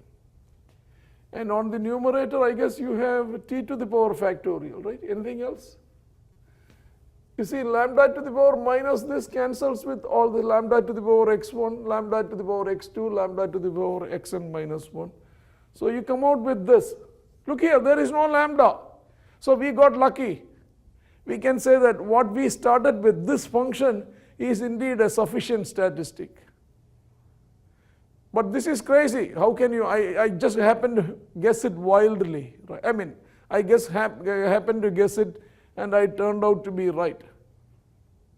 You see my point? I found out a function, the conditional density function of the data given this function is now independent of lambda. There is no lambda here.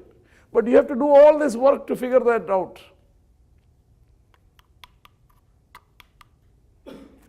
So if you don't believe me, you take only a few of them. See, this is still, take two of them, x1 plus x2. This is still Poisson with parameter 2 lambda. You go through all this, you will see that there is some lambda remaining, so you know that this is not sufficient, for example, okay, that you can easily see, right? So the conclusion is I don't need g here. Now I can say that this is actually your t of x.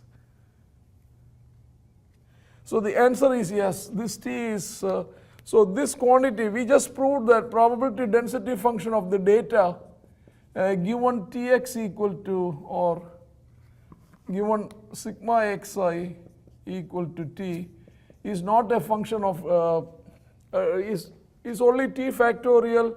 T factorial means what? Sigma xi factorial divided by n to the power sigma xi over x, this one. So this is not a function of lambda. Consequently, this function is your sufficient statistic.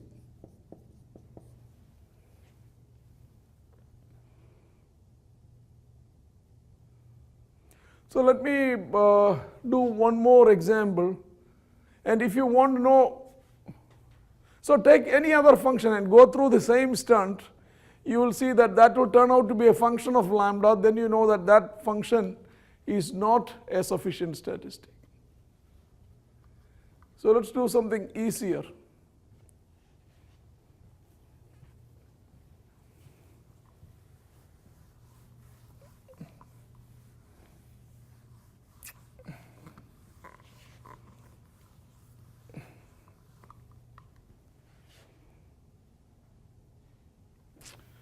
So the second example is, suppose so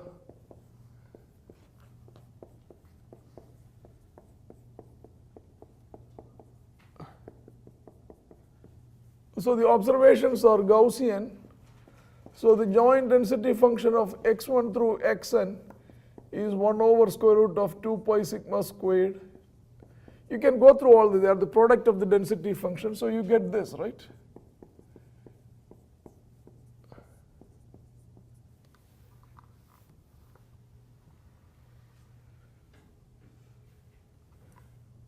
summation I equal to 1 through n. Okay.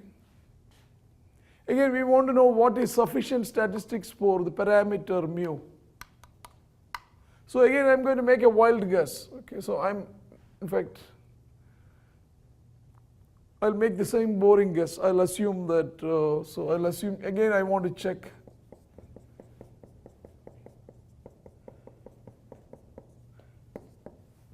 I mean, also,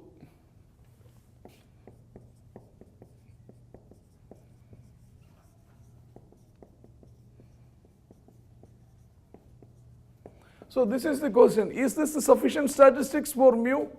So if this is, if so, we need to show that this is not a function of theta. We want to compute this, right? Okay, so which is what I'm going to do. But before that, because I picked up such a simple function, I know that this is Gaussian, right? With what? Mean and variance. N mu is the mean, and the variance is? N sigma squared, right? If you add two rand, x1 plus x2 has variance 2 sigma squared, right? All right, so let's do it here.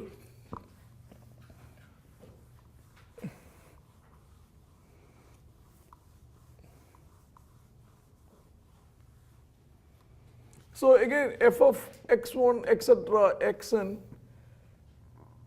given t or g here, right? So let me it doesn't matter. Let me call this one to be gx.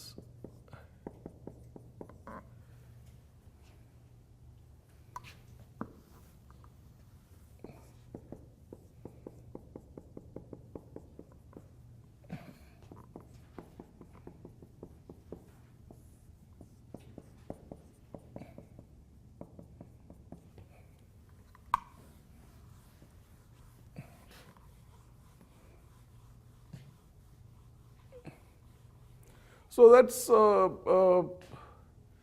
x1 equal to x1, x2, xn equal to xn, sigma xi equal to t. And so if I put sigma xi equal to t, then I don't, look, I'm saying something which you need to, so this is fine, divided, remember, probability of A given B is PAB divided by PB, so or density function of x given y is x comma y divided by y, that's fine. But since x1, etc., xn, if I write that xi equal to t, then putting it there and not putting it there is the same. Right? So you can say that this density function you can also, if this condition is not true, then this density function is, so you can say this much, okay. So now let's, so you put a comma here. So let me continue this. This is easy. We already have it there, so I'm going to, and this is Gaussian, so let's plug it in here. So this is 1 over 2 pi sigma squared to the power n by 2 e raised to minus 1 over sigma squared xi. Let's hope everything works out. Let me see how it comes out.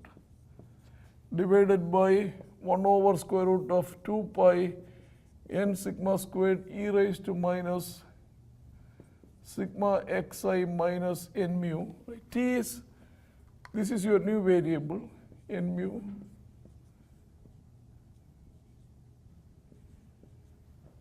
Right? So if you can you make sure, so we don't care about sigma squared, so that's fine. This doesn't have to cancel. We want to make sure this is not a function of what? We are looking for mu, so this should not be a function of mu. So numerator, you see, is easy to do, xi squared over 2 sigma squared minus, why is this twice?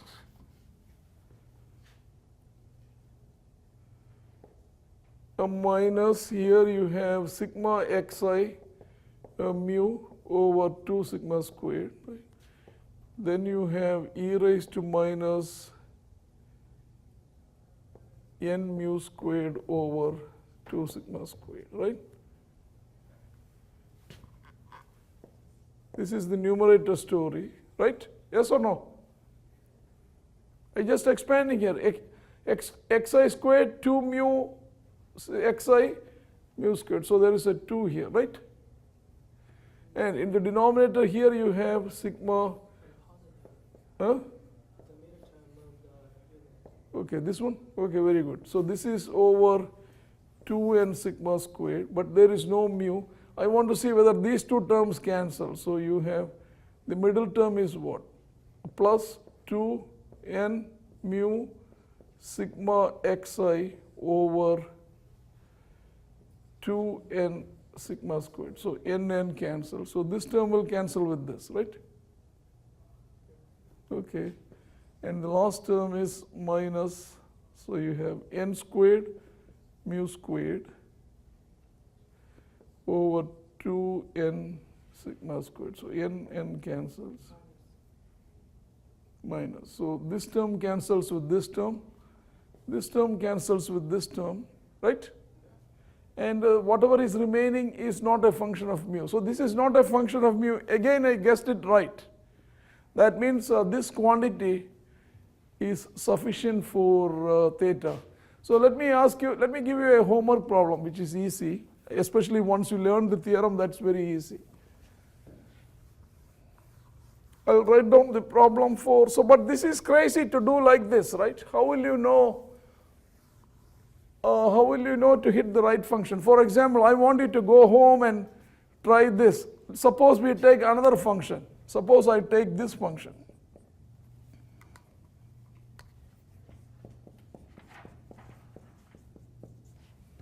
Show that this is not sufficient.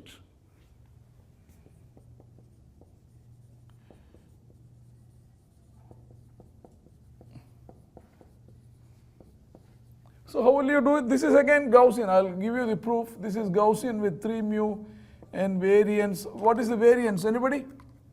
How many sigma squared? All right, very good. So you take this and plug it in the denominator, you will see that some mu term is remaining, so you know that this is not sufficient, okay? So I showed you examples of some functions which are sufficient, some functions which are not sufficient. But this is crazy to go like this.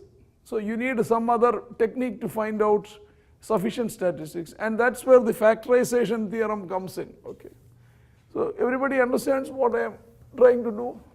So the first question is, we want to, because it's a very important concept, as you will see.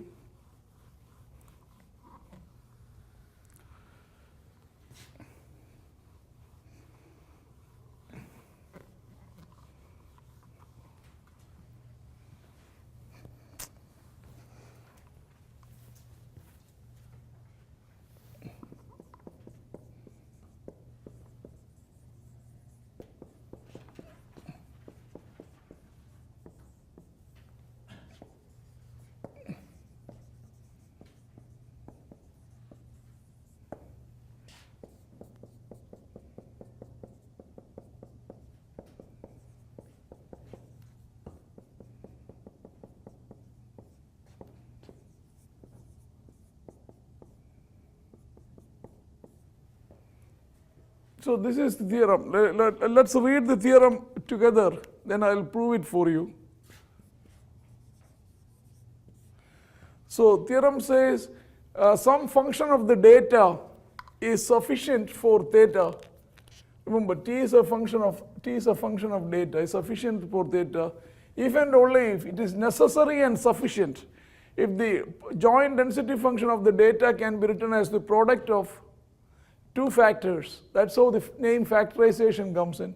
The first factor has no theta, and the second factor has theta, but then the data only comes through t. Data appears only as a function of the sufficient statistics.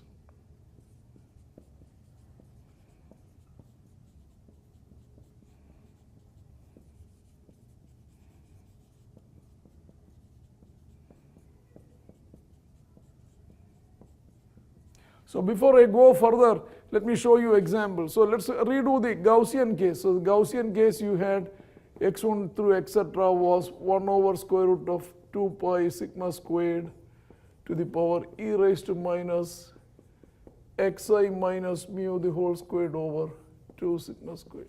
You see, I can rewrite this as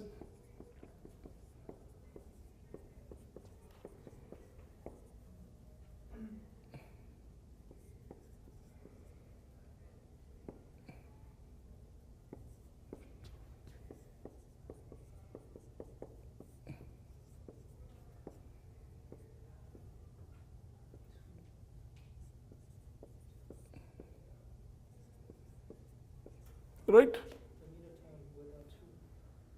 Oh, sorry. Cancel. Right. Yeah, so you see, look at here. This is a function of hx. This fact, I don't see any mu here. Look at here. I see mu here, but then the data appears only through here. So this must be, you can read from here, this must be your sufficient statistics, because look at here. The data only appears here. So whatever is appearing is the sufficient statistics. That's what the theorem says. Here there is data, but there is no theta here. So this is your h part. Look at here. It says the density function can be written as a product of two functions. So your sufficient statistics is t. This is your sufficient statistics.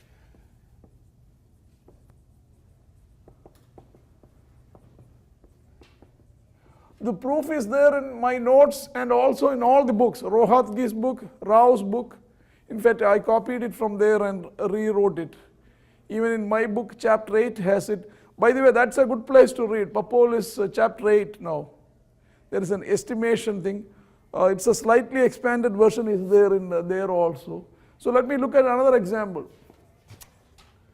The thetas, the data is uniform. So the joint density function of x1, x2, etc., xn, of course, is 1 over theta n. But remember, this is the minimum of xi is greater than 0, and the maximum of xi is less than theta. You can, let me define an index function AB. Index function AB is 1 if x is between a and b, and it is 0 otherwise. Okay. So can't I write like this? Then I can write this as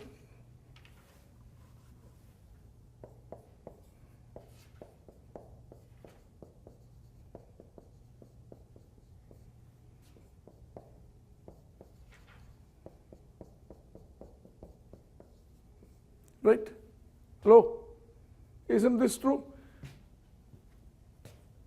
So B is of course greater than A if the data is between A and B. So of course the data is between A and B, isn't it? All the data. Because all the data satisfies this and all the data also satisfies this. Yes? But look at here. This of course I can write it as I of 0 comma minimum of xi 1 over theta n, I of maximum of xi, comma theta. So anyone can read which one is the sufficient statistics here? Anybody? What is the sufficient statistics? Hello? So I use the factorization theorem. I am able to write it as the product of two functions. This function has no theta, the other function has theta, but then the data appears as what? Max. So in this case, what is the sufficient statistics? Max. Also sufficient statistics. Remember that happened to be the maximum likelihood estimator, but it is also the sufficient. So we have, from here we conclude that the Tx is actually maximum of x1, x2. Let me do one more example, then we'll go to quickly the proof.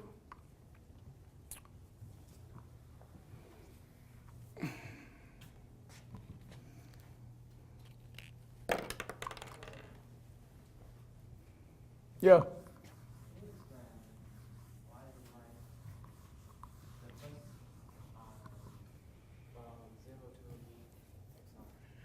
Yeah, what about it? Here? Yeah, what about it? It's function of theta. Why do you want to write the first range? No, I'm saying, look at here. This means this index function is non-zero only when minimum is greater than 0, isn't it? Yeah. But it's a function of theta, right? This is not, remember, what is the index function definition? Whatever is the variable,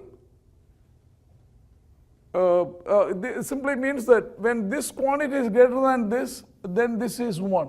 That's what it means. So maybe I didn't write this correctly. So this means, yeah, this is what it means. It's fine? When b is greater than a, it is 1. So when this quantity is greater than 1, of course it is 1, right? Yeah. Similarly, when this is greater than this is 1, right? So instead of writing all this, you can use this abbreviation, right? And then now you can write this as hx, you can write this as g, right?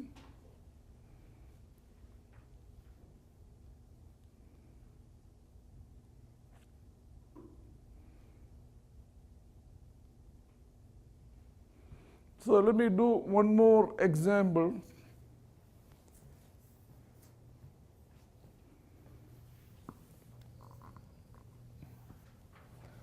Suppose a discrete uniform. All the xi's are discrete uniform.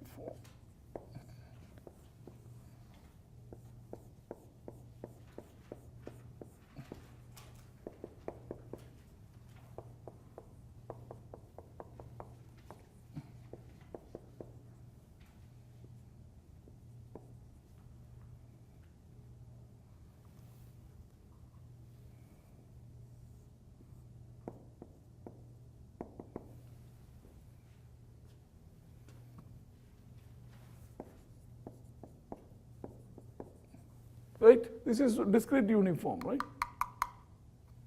K takes the values 1, 2, 3, n with equal probability. So what is the sufficient statistics here? So again, let's look at the joint density function of x1.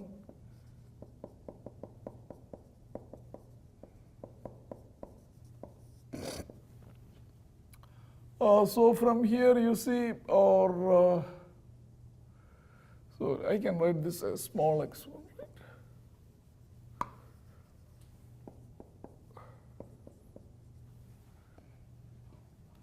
Product of probability of xi equal to small xi. But each of this is 1 over n, so this is 1 over n to the power n. But now the conditions are xi is greater than 0, less than n, I equal to 1 through n, right? So this is the same as minimum of xi is positive and the maximum of xi's are less than n. So again, once again, I can write this as 1 over nn I of 0 comma min of xi and I of max of xi comma n, right? Right? So what do you conclude? What is the sufficient statistics here? Anybody? So this is your hx. The rest is your, so what is it? I mean, the equation above may not be correct. What is not correct now? Meaning of xi should be larger. Yeah, I'm sorry, larger than, yeah, strictly larger, that's good. So just get rid of this, but here you can put 1. So what is the sufficient statistics? You can either way write, if you want to write this as,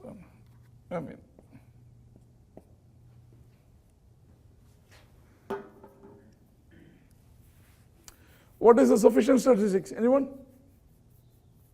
Look at here, this is h, the rest is g.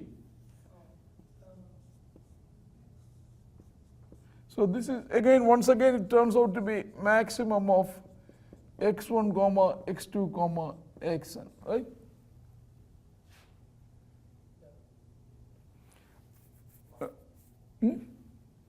Why? Look at here. This I can rewrite it in this way.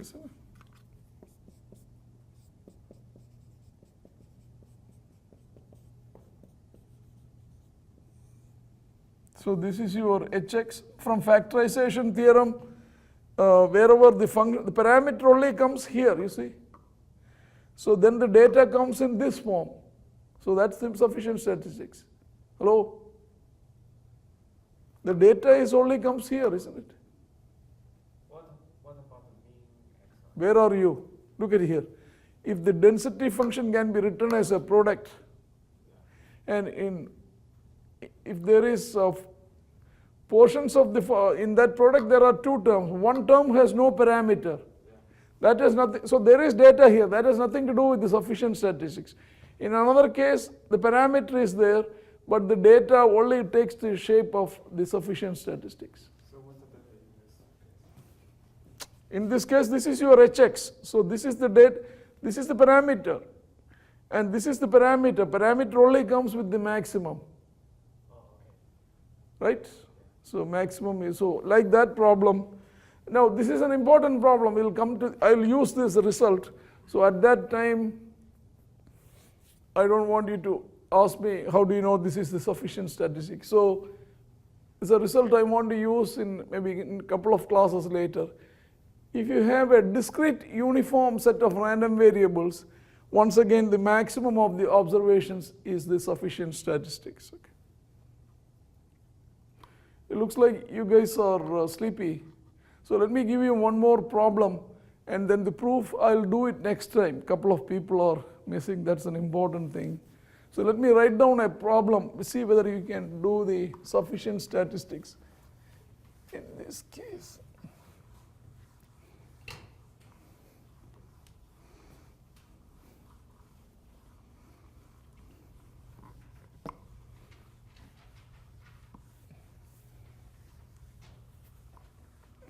Where is my sheet? I asked you to write down for me. Well, write down this also for me. There is no space there. You have to take a new sheet. You have a white paper? Yeah, that's good.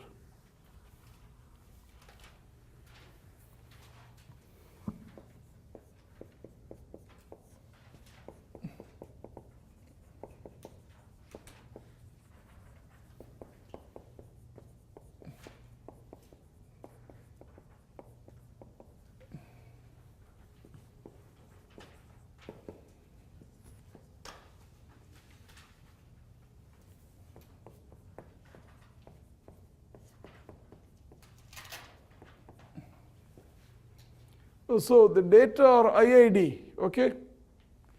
And you have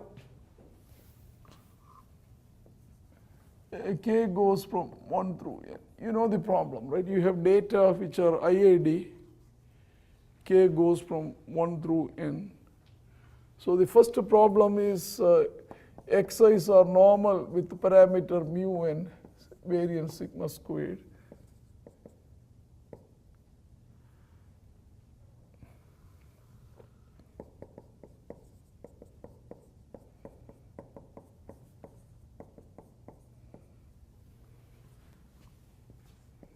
So this means in the first case, my unknown is mu. There are two problems to this. In the second case, you treat this as the unknown. In the third case, let's say both are unknown.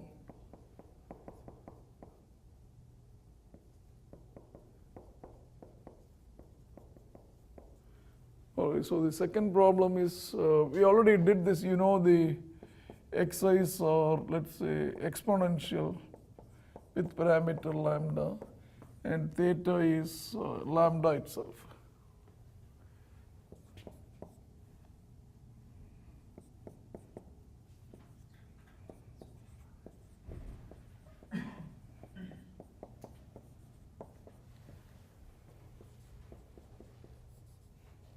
So what is P? Bernoulli means what? Probability of xi. Xi only takes two values, right? Probability of xi equal to k is p to the power k, 1 minus p to the power 1 minus k, right? K takes the value 0 or 1, right? When k equal to 0, of course it is, k takes the value, right, 0, 1 or 0.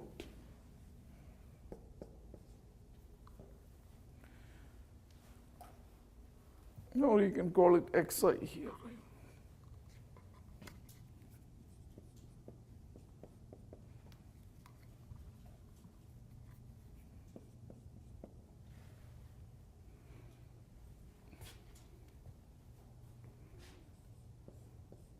Uniform you already, xi's are discrete uniform. We already did it, so there is nothing to do. Discrete uniform from 1 through n. That is means that problem, right? So you already, so there the theta is n. The answer is maximum of x1, x2, etc., xn, right? Hello, discrete uniform means like this. The density function is like this. Probability of xi equal to k is 1 over n. I have that problem, the first board.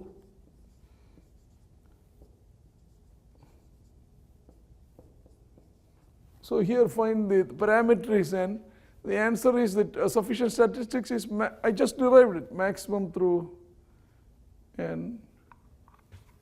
But let me write down few more obvious stuff. E is xi's are gamma, alpha, comma, beta. See whether you can find the sufficient statistics for.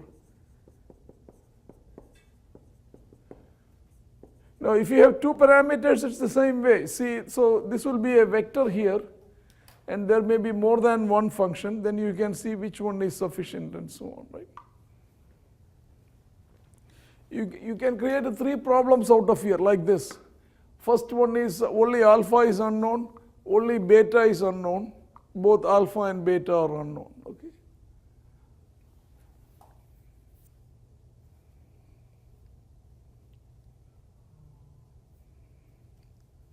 Excuse me, what does the problem C means? The random variables, look at it, it's already written. Random variables are Bernoulli random variables. Bernoulli is what? Tossing a coin, right?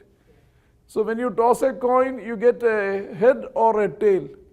Probability of getting a head is p, right? Because when xi is 1, this is gone. Right? In that case, would be xi, right? Yeah, okay, this is xi, right? This is xi. Hello, probability of xi equal to 1 is p. Probability of xi equal to 0 is q. This is Bernoulli. Yeah, I know, but That's, you can write it like this if you want. what does xc mean? What? Xc, something wrong. xc? Where? No, this is random. You are getting, I guess it's getting late. You are sleepy. xi, remember here, all the observations, right? I equal to 1 through n, right? Now you have all these observations. Remember, it's the same problem, similar problem. You have n observations, all of them are identical. I just didn't want to write everything. You have to repeat all this same for this. Remember, you only learn by solving problems. Otherwise, I keep learning, not you. So you do need to solve this. I'll come, if you give me the problem, I'll come with solutions to all this on Thursday. So you have to do it before that. Remember, it's a free world. You don't have to do it. You don't feel like, but if you want to learn, you do need to learn it. It's a free country, I meant to say.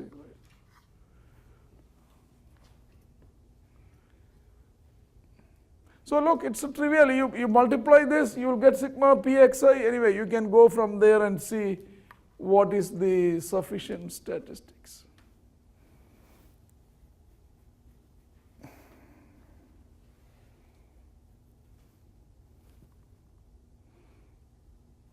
So how about this?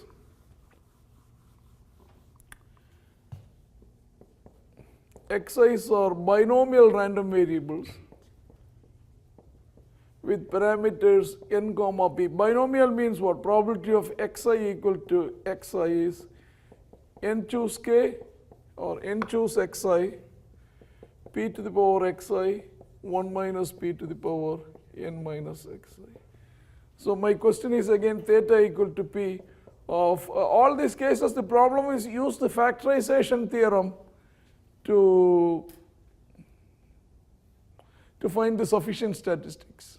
Why is the sufficient statistics so important? You will see it in a couple of weeks.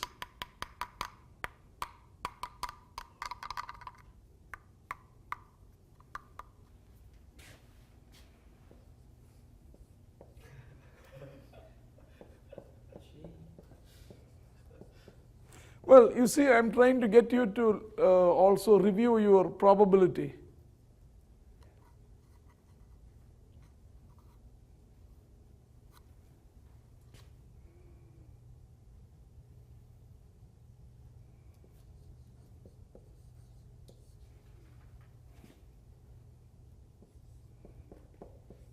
Anybody, what does NB mean?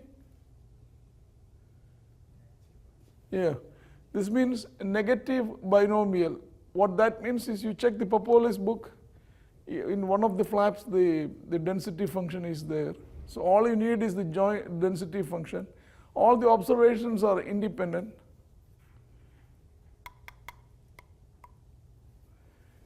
What comes after G? H? So I'll write it here for you. So remember, you write the joint density function, write it as a product and use the factorization theorem. And I'll give you the proof. A, B, C, D, E, F, what is the next line? G, H, right? So suppose Xi's are geometric random variable. Geometric means probability of Xi equal to Xi is, what is it? 1 minus P to the power, no, Q. Yeah, Q to the Q, P to the power Xi, right?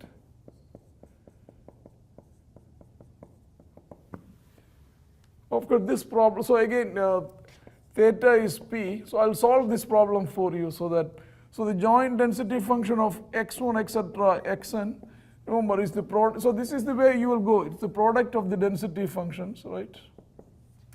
I equal to 1 through n, because in all the problems, look here, you have IID, right? But each of them is given to be like this. So this is q to the power n random variables, right? P to the power summation xi, right? Right? So this is, of course, q is what? 1 minus p to the power n. You have p to the power sigma xi. And xi's are positive, so you can write this to be sigma.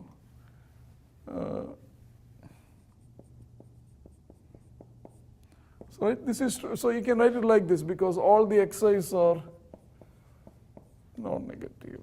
So you see, once again, I get this is my hx. This is my g of what do you call theta comma t. So what is t here? T is the function of data. Where is the function of data? All right, so you conclude that this is your Tx. This is the way you need to go, okay? So you do all the problems like this.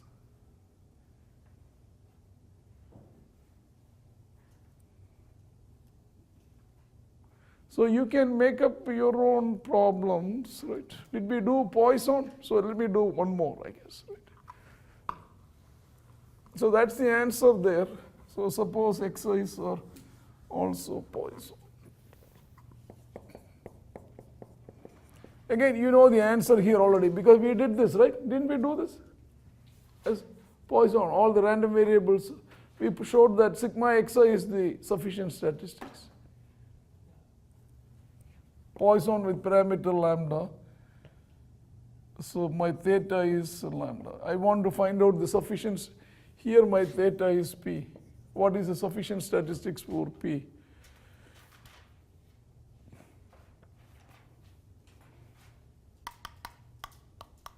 So next, please review everything, do all the 4 problems, then the proof will be easy. You can, of course, read the proof in the notes, but I'll quickly go through it and pick it up from here next week. Not next week, Thursday, right? Remember, today's problems are very easy. You just need to understand and do it. But the problems I gave you last week takes a little more time.